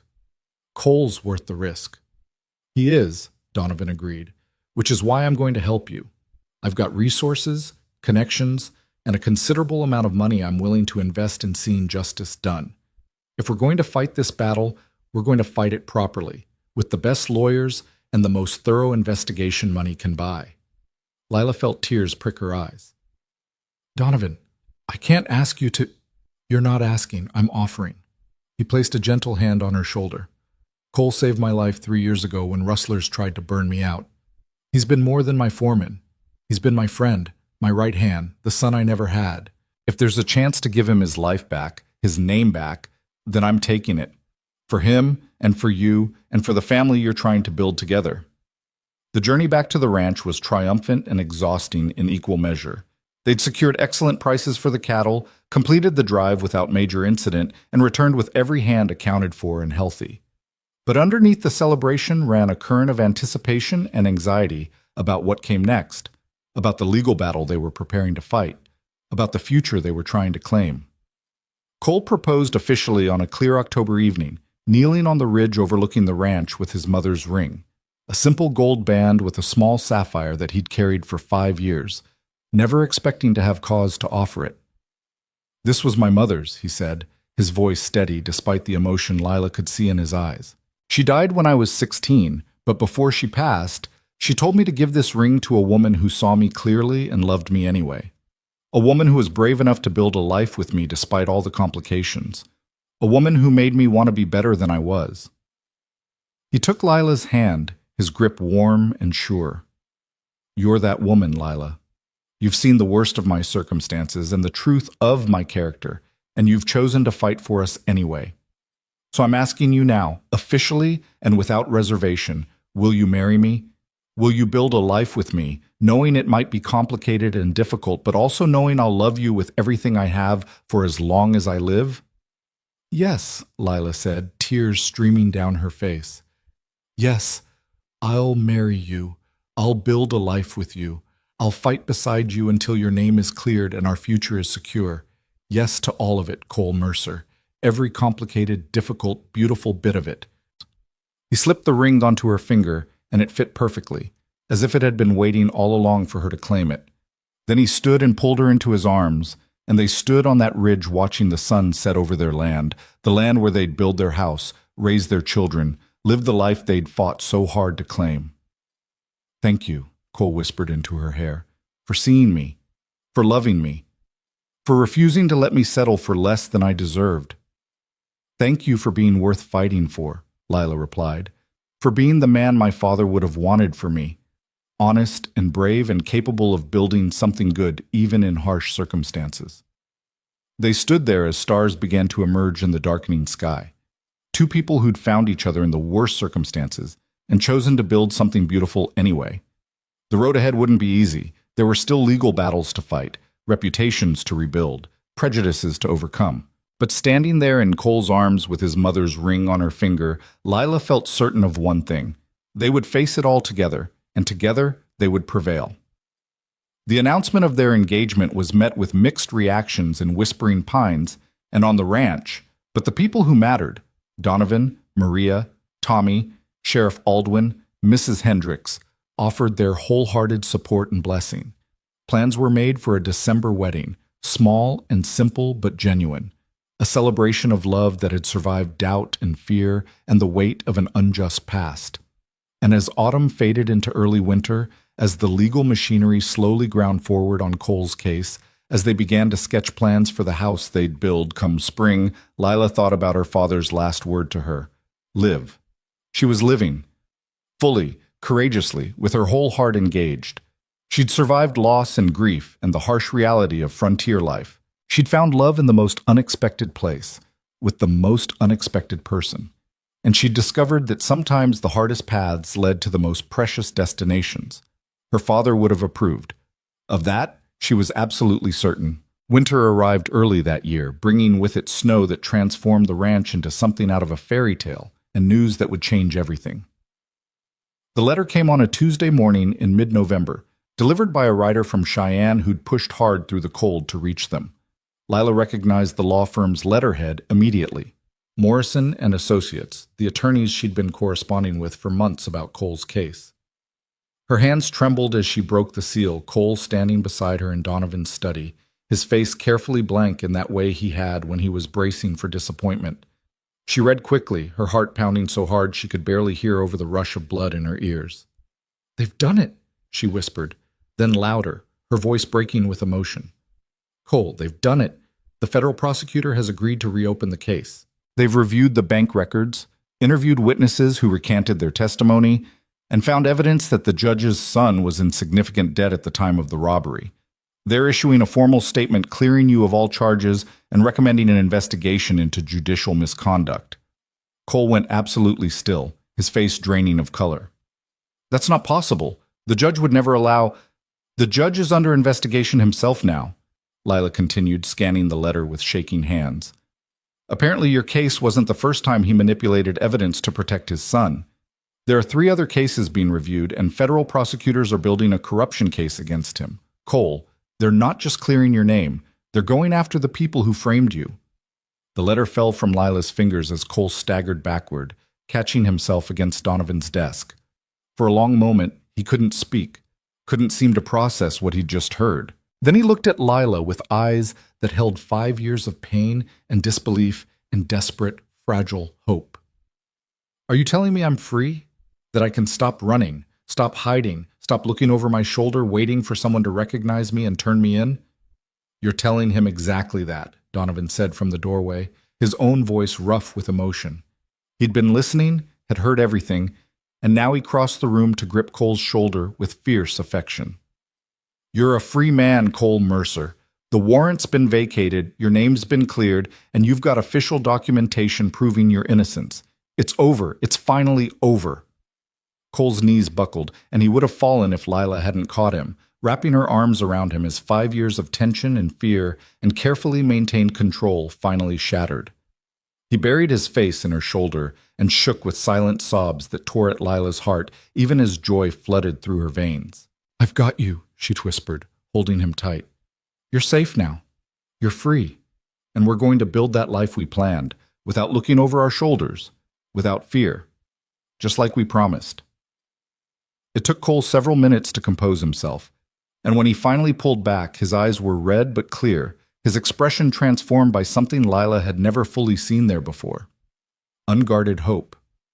Not the careful, tentative hope he'd allowed himself when she'd first told him about the lawyers, but real, solid hope that the future might actually be different than the past. "I need to see it in writing," he said, his voice steadier now. "Need to hold that official document in my hands and know it's real, not just another cruel dream." "It's real," Lila assured him, retrieving the letter and pressing it into his hands. "Read it yourself, every word." Cole read slowly, carefully, his lips moving slightly as he processed each sentence. Lila watched emotions chase across his face, disbelief giving way to cautious acceptance, giving way to something that looked like joy mixed with grief for all the years he'd lost. "They apologize," he said wonderingly. "The prosecutor actually apologizes on behalf of the justice system for the miscarriage of justice I suffered.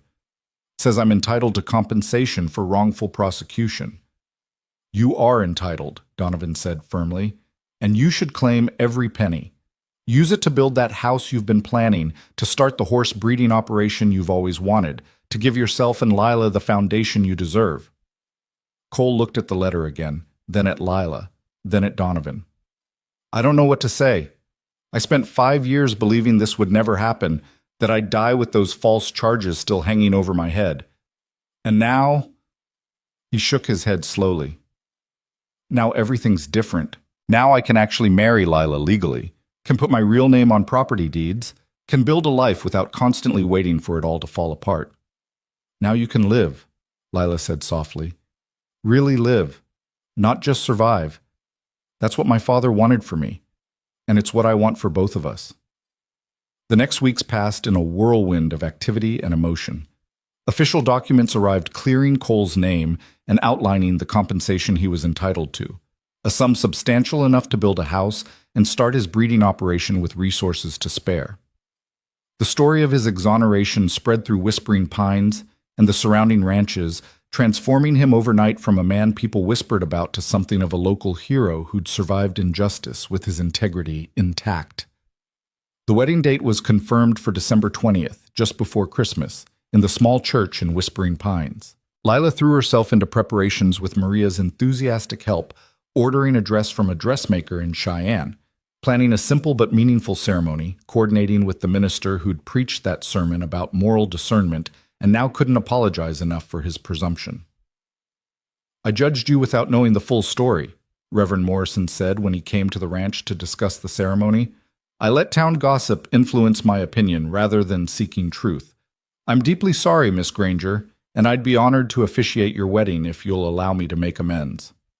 "I'll allow it on one condition," Lila said, "that you remember this lesson the next time you're tempted to judge someone based on rumors and reputation rather than character and truth." "I will," the Reverend promised. "You have my word." Cole spent his days working with a carpenter from Cheyenne to design the house they'd build come spring, his evenings with Lila planning their future with the kind of detail that was only possible when you actually believed the future would arrive. They pored over breeding records for horses, discussed business strategies for the operation, debated the merits of various building materials and floor plans. "I want a big kitchen," Lila insisted one evening as they reviewed sketches by lamplight, "with windows facing east so I can watch the sunrise while I work, and a library, a real library with floor-to-ceiling shelves for all the books we'll collect. And a wide front porch," Cole added, penciling modifications onto the architect's drawings. "Big enough for rocking chairs and summer evenings, where we can watch our children play in the yard." The casual mention of children made Lila's heart skip. They'd discussed it in abstract terms before, but this felt different, more immediate, more possible. "How many children are we planning for in this future of ours?" Cole looked up from the drawings, his storm cloud eyes warm. "However many we're blessed with, 2 or 10, it doesn't matter to me. I just want them to grow up knowing they're loved and that their parents chose each other despite everything." 2 or 10 is quite a range, Lila said with a laugh. "But I'm willing to see where life takes us, though maybe we start with 1 and see how we manage before committing to 10. "Sounds reasonable." Cole reached across the table and took her hand, his thumb brushing over the sapphire ring that marked her as his. "I can't believe this is real sometimes, that I get to have this, you, a home, a future without fear. It feels like something I dreamed up during long nights when hope seemed impossible." "It's real," Lila assured him, "and it's ours. We fought for it, and now we get to claim it." The week before the wedding brought unexpected complications in the form of a visitor from Silver Falls. Lila was working in the office when Maria came to tell her that a well-dressed stranger had arrived asking to speak with Cole Mercer on urgent business. "He says his name is Jonathan Fletcher," Maria said, her expression uncertain. "Says he was Cole's defense attorney at the original trial, and he's come to apologize in person." Lila found Cole in the barn, told him about the visitor, and watched carefully calibrated anger flash across his face. "Fletcher abandoned me when I needed him most," Cole said flatly. "Took my money, promised a vigorous defense, then barely presented evidence at the trial. I don't want to see him." "Maybe you should anyway," Lila suggested gently. "Not for him. For you. Hear what he has to say, and then decide whether his apology means anything." Cole was quiet for a long moment, then nodded reluctantly. "Fine, but you're coming with me. I want a witness to whatever excuses he offers." Jonathan Fletcher was a man in his 50s with gray hair and the kind of defeated posture that suggested he carried significant regrets. He stood in Donovan's parlor, hat in hand, and when Cole entered the room, genuine remorse crossed his features. "Mr. Mercer, thank you for seeing me. I know I have no right to your time or your forgiveness, but I felt I owed you an explanation." "You owe me more than an explanation," Cole said coldly.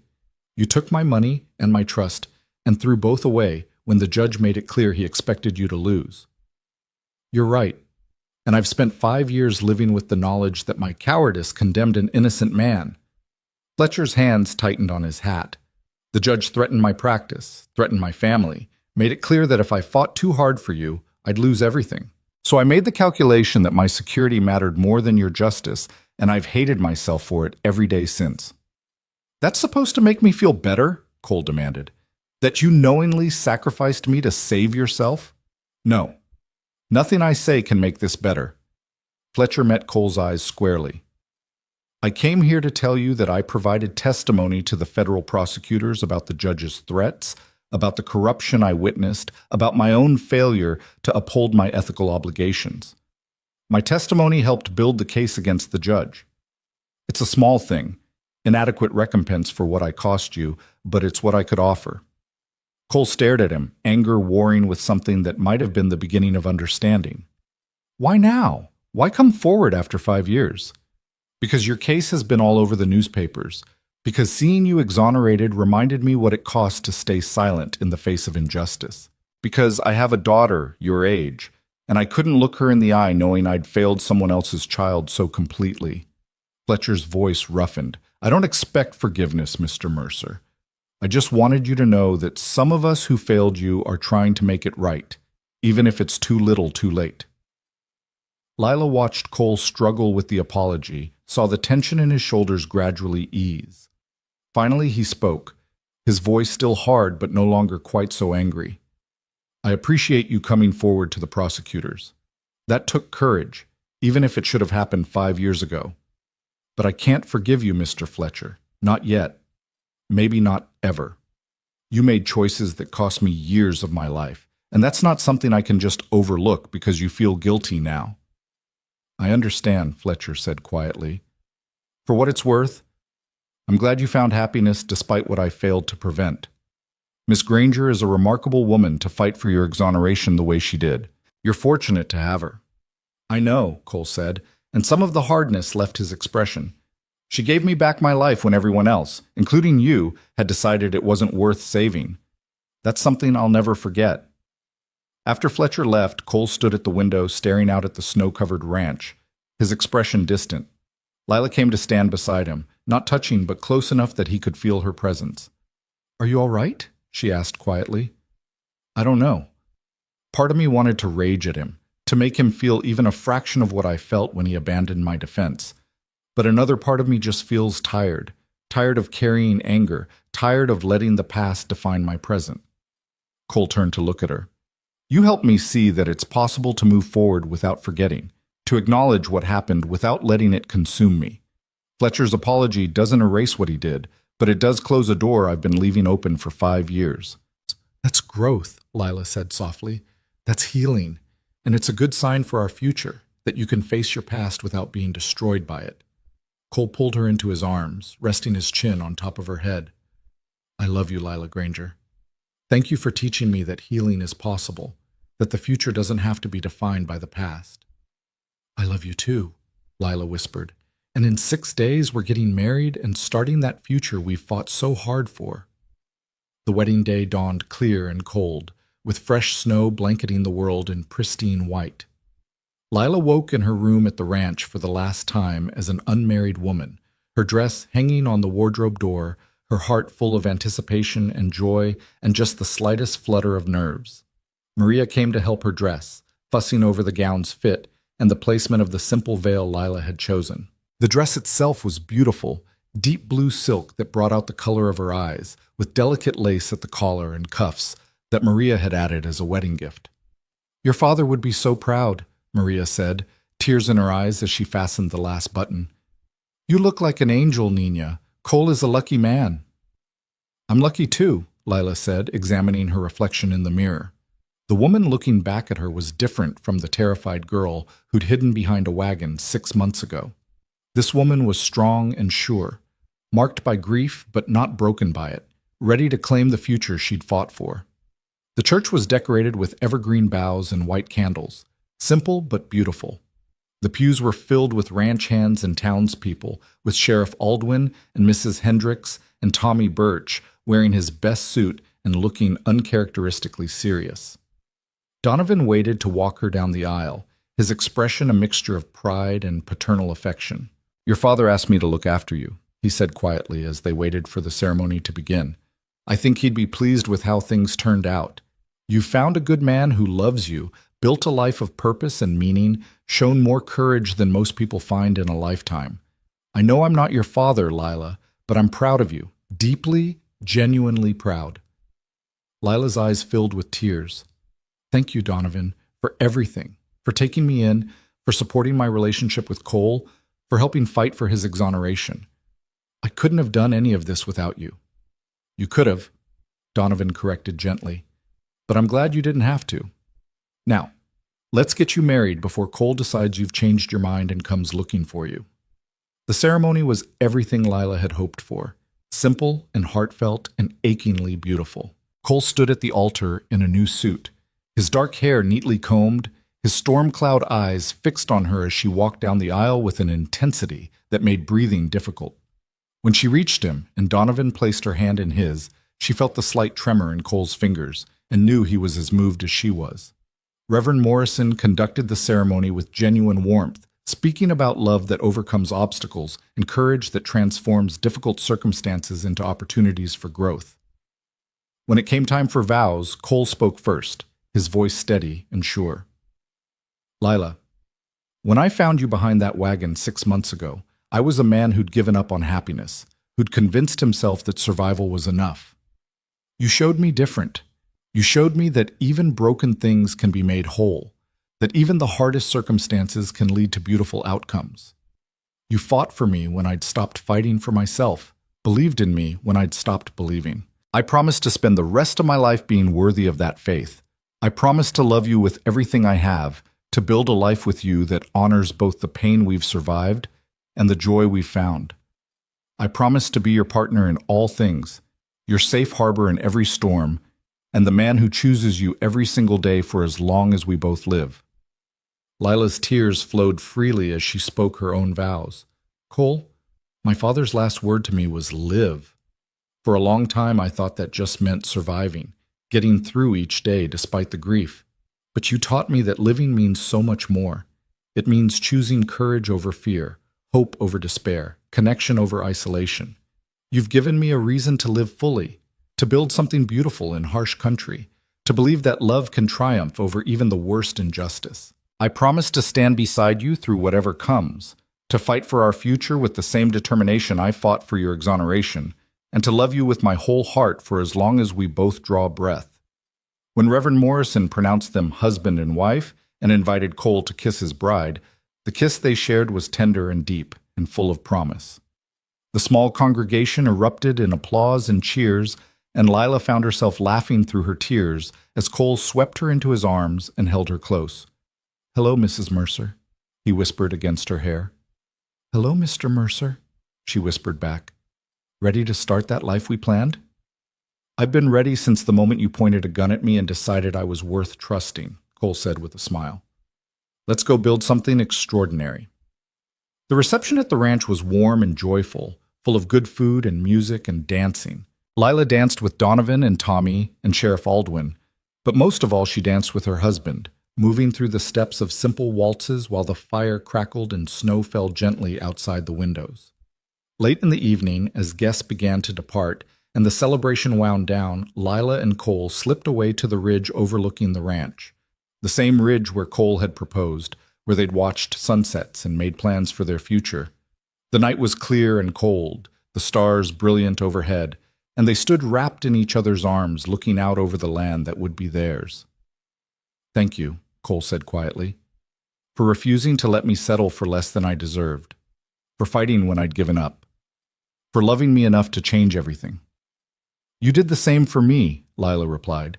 "You saved me when I needed it most, showed me that strength could coexist with gentleness, that hope was possible even in the darkest circumstances. We saved each other, Cole. That's what makes this work." They stood in comfortable silence for a while, watching the stars wheel overhead and the distant lights of the ranch below. Then Cole spoke again, his voice full of wonder. "Do you ever think about that day? The day your father died and I rode up to help you?" "Often," Lila admitted. "It was the worst day of my life and the beginning of the best thing that ever happened to me.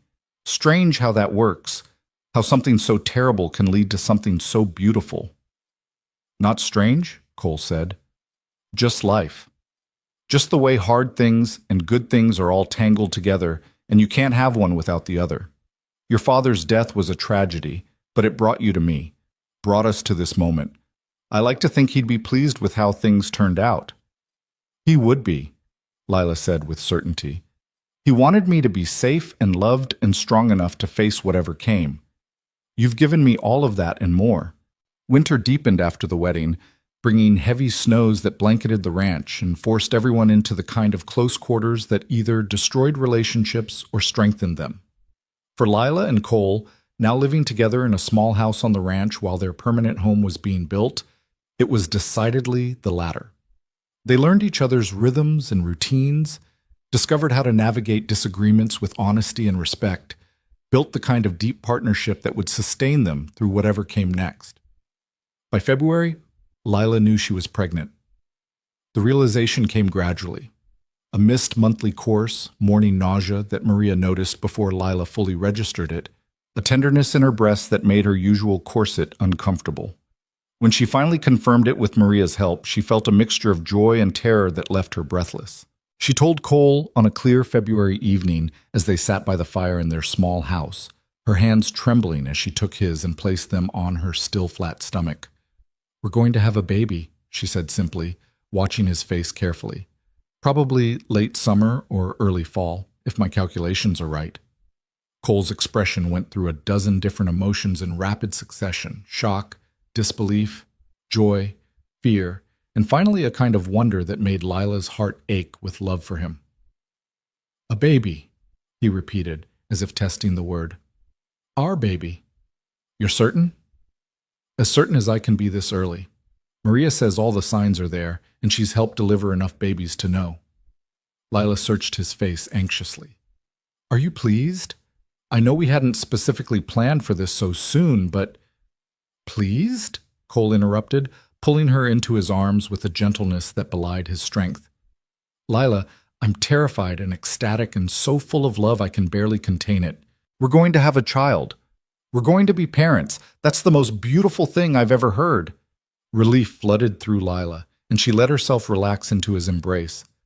"I was afraid it might be too soon, that you might not be ready." "I don't know if anyone's ever really ready," Cole said honestly, "but I can't think of anything I want more than to build a family with you, to raise children who know they're loved, who grow up watching their parents choose each other every day, who understand that good things are worth fighting for."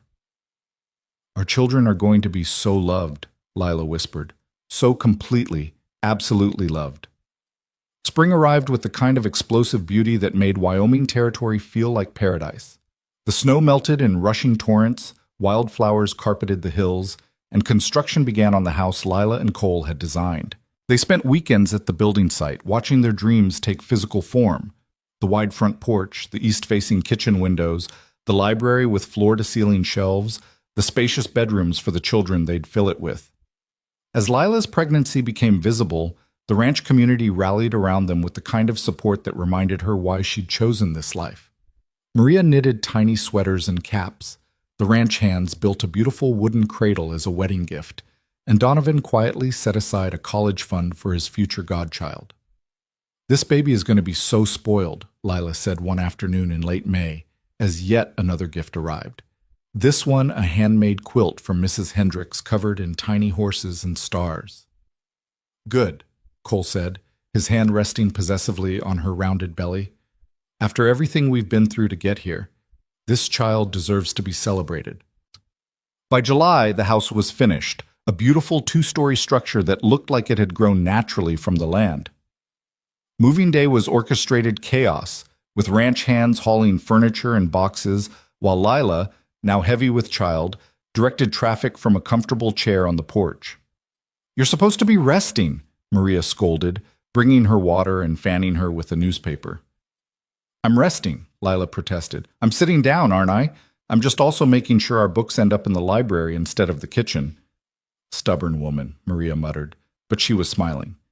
"That baby's going to have your stubbornness and Cole's loyalty. Lord help us all." That night, their first night in their new home, Lila and Cole lay in their bed, a beautiful oak four-poster that Donovan had commissioned as a housewarming gift, and listened to the sounds of their house settling around them. "We did it," Lila said softly, Cole's hand warm on her belly where their baby moved and kicked. "We built this. Against all odds, despite everything that tried to stop us, we built a home and a life and a future." "You built it," Cole corrected. "You fought for my exoneration. You stood by me when everyone said you shouldn't. You refused to let either of us settle for less than we deserved. This house, this life, this family we're creating, it's all because you had the courage to believe it was possible." "We both had courage," Lila said. "You had the courage to help a stranger when you could have ridden on, to accept love when you thought you didn't deserve it, to hope for a future when all evidence suggested you'd never have one. Don't diminish your own role in this, Cole Mercer. You're just as responsible for our happiness as I am." Cole kissed her temple, her cheek, her lips. "Then let's agree we're both stubborn, courageous people who got incredibly lucky to find each other." "Agreed," Lila whispered, already drifting toward sleep with her husband's arms around her and her baby moving beneath her heart. "Now, let's get some rest. We've got a whole life ahead of us, and I have a feeling it's going to be an adventure." The baby came on a snowy night in late December, almost exactly a year after Lila and Cole's wedding. Labor began late in the afternoon with subtle contractions that Lila initially dismissed as the usual aches and pains of late pregnancy. By evening, they'd intensified to the point where even she had to admit something was happening. Cole sent Tommy racing to fetch Maria and the midwife from town, while he paced the bedroom like a caged animal, alternating between holding Lila's hand and standing at the window, watching for help to arrive. "Stop pacing," Lila gasped between contractions. "You're making me nervous." "I'm making you nervous? You're the one having a baby." Cole ran his hands through his hair, making it stand on end. What if something goes wrong? What if the midwife can't make it through the snow? What if... Cole. Lila caught his hand and squeezed hard. "I need you calm. I need you strong. I need you to remember that women have been having babies since the beginning of time, and we're remarkably good at it. Now sit down, hold my hand, and tell me about the horses you're planning to breed in the spring." Cole sat, took a deep breath, and began talking about bloodlines and temperaments and training philosophies. His voice steadied as he spoke, and Lila focused on the familiar rumble of it, using it as an anchor against the pain and fear. Maria and the midwife arrived just as full labor set in, and they took over with the calm competence of women who'd done this dozens of times. Cole was banished to the hallway, where Donovan found him an hour later, sitting on the floor with his head in his hands. "She's strong," Donovan said, settling onto the floor beside him. "She's going to be fine, and so is the baby." "You can't know that," Cole said raggedly. "Things go wrong. Women die in childbirth all the time. If I lose her—" "You won't," Donovan said firmly. "Have faith, son. Have faith in Lila's strength, in Maria's skill, in the fact that you two have overcome every other obstacle life has thrown at you. This is just one more challenge, and you'll face it the way you faced everything else, together." It was a long night, full of waiting and worry and the sounds of labor that Cole was powerless to ease. But finally, as the first light of dawn painted the windows pink and gold, a baby's cry split the air, strong and loud and absolutely perfect. Maria opened the door, tears streaming down her face. "It's a girl, Cole. A healthy, beautiful baby girl. And Lila's fine, tired but fine. She's asking for you." Cole stumbled into the bedroom to find Lila propped against pillows, sweaty and exhausted, and more beautiful than he'd ever seen her. In her arms, wrapped in a soft blanket, was the smallest, most perfect creature he'd ever laid eyes on, their daughter, with a cap of dark hair and eyes that were trying valiantly to focus on her mother's face. "Come meet your daughter," Lila said softly, her voice hoarse but full of joy. "Come meet Grace." "Grace," Cole repeated, moving to the bed as if in a dream. "We decided on Grace?" "After my mother," Lila said. "I thought about naming her after my father, but Grace seemed right. A reminder that good things can come after terrible loss, that love can bloom even in the harshest circumstances." Cole sat carefully on the edge of the bed, and Lila placed their daughter in his arms. Grace made a small sound of protest at the transfer, then settled, her tiny hand curling around Cole's finger with surprising strength. "Hello, Grace," Cole whispered, his voice breaking. "I'm your father. I'm going to love you and protect you and make sure you grow up knowing you're cherished. I'm going to teach you to ride and read and think for yourself. I'm going to show you that good men exist and that love is worth fighting for and that courage matters more than comfort." "We're going to show her all of that," Lila corrected gently, "together, the way we do everything else." Cole looked from his daughter to his wife, both of them safe and healthy, and his, and felt something in his chest expand until it felt like his heart might burst from the sheer magnitude of what he was feeling. "I love you," he said, though the words felt inadequate for what he was experiencing. "Both of you. More than I knew it was possible to love anything." "We love you too," Lila whispered. "Our family. Our beautiful, hard-won family." The days that followed were a blur of sleepless nights and the steep learning curve of new parenthood. Grace was a vigorous baby with a healthy set of lungs and definite opinions about when she wanted to eat and sleep. Lila and Cole stumbled through those first weeks with the kind of exhausted determination that marked all worthy endeavors, learning how to change diapers and soothe colicky crying and function on minimal sleep. But through it all ran a current of profound joy. Joy at watching Grace discover the world with wide, wondering eyes. Joy at seeing Cole transform into a gentle, attentive father who could calm their daughter with nothing but his voice and his steady presence. Joy at the simple miracle of their family, gathered together in the home they'd built, living the life they'd fought so hard to claim. On a clear afternoon in early March, when Grace was 3 months old and starting to smile at her parents with intentional recognition, Lila stood on their front porch holding her daughter while Cole worked with horses in the nearby corral. The spring sun was warm on her face, and she could smell the first hints of wildflowers on the wind. Grace cooed in her arms, one tiny hand batting at Lila's face, and Lila felt her heart overflow with gratitude for this moment, this life. These people who'd become her whole world. Cole glanced over from the corral, saw them watching, and smiled. That full, unguarded smile that still took Lila's breath away, even after more than a year of marriage. He finished with the horse, vaulted the fence with easy athleticism, and crossed the yard to join them on the porch.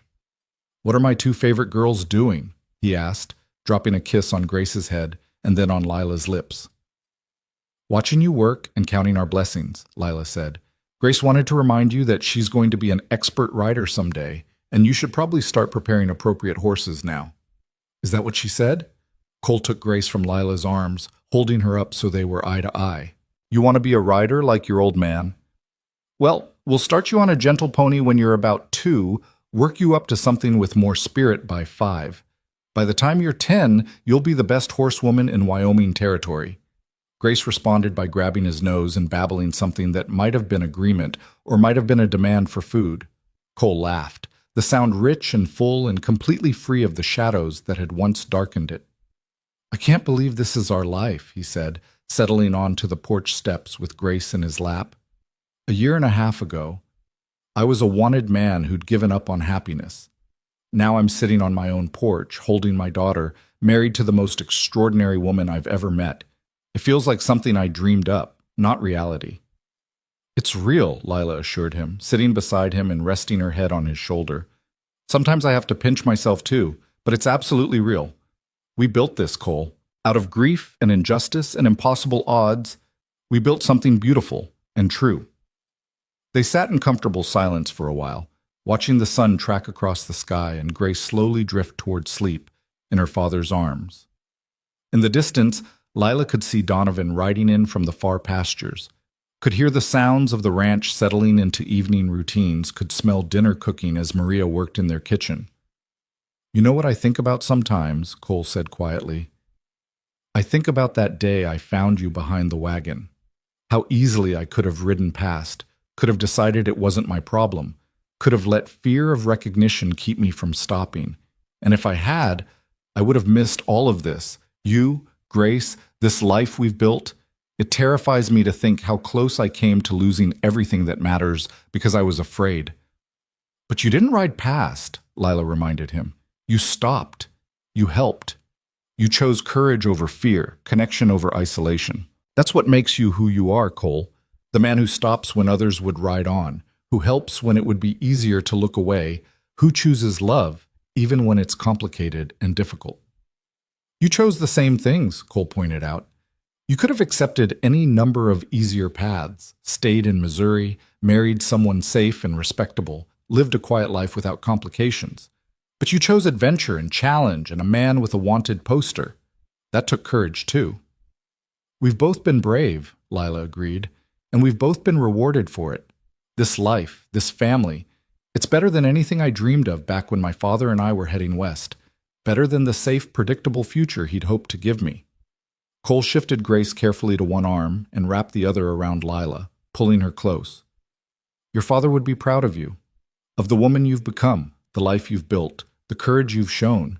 I wish he could have met Grace, could have seen how his sacrifice led to all of this." "I think he knows," Lila said softly. "Somehow, wherever he is, I think he knows his daughter found love and safety and a future worth living. I think he sees his granddaughter and smiles, knowing the dream he had for me came true in ways he never could have predicted." They sat together on their porch as the sun set over the Wyoming hills. 3 people who'd found each other through tragedy and built something lasting from the ashes of loss. Inside their house, books lined the library shelves and Grace's cradle sat ready in the nursery. In the corrals, horses stamped and whinnied, waiting for tomorrow's training. And across the ranch, people who'd become family went about their evening routines, building their own lives in this harsh and beautiful country.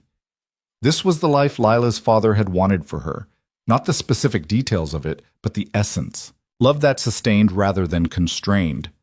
Work that mattered. Courage that transformed fear into possibility. A home built not on what had been lost, but on what had been found. As Grace stirred and woke, demanding attention with her usual vigor, Lila took her daughter from Cole's arms and looked into those eyes that were starting to shift from newborn blue to something that might become her father's storm cloud gray. "You turned a stranger into a home," she whispered to Cole, echoing words he'd spoken to her on their wedding night. "You turned grief into joy, fear into courage, impossible into inevitable. You showed me that happy endings aren't fairy tales. They're what happens when people refuse to give up on each other or themselves." Cole stood and pulled both his girls into his arms, holding them close as stars began to emerge in the darkening sky. "We showed each other," he corrected. "Every step of the way we showed each other that love is worth fighting for, that justice matters, that broken things can be made whole." And there, on the porch of their home in the Wyoming Territory, with their daughter between them and their future stretching out wide and bright and full of promise, Lila and Cole Mercer held each other close and believed, completely, absolutely, without reservation, that the best was yet to come. Their story had begun with a gunshot and a grave and a stranger who stopped when he could have ridden on.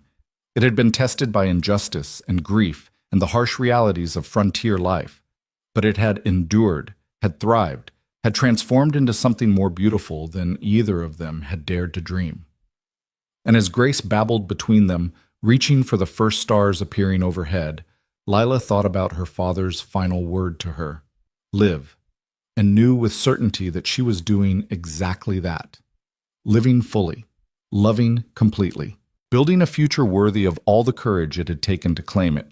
The story that had started in blood and fear and desperate survival had become something else entirely, a story of love and hope and the kind of happiness that could only be earned through struggle and sacrifice and refusing to surrender to despair.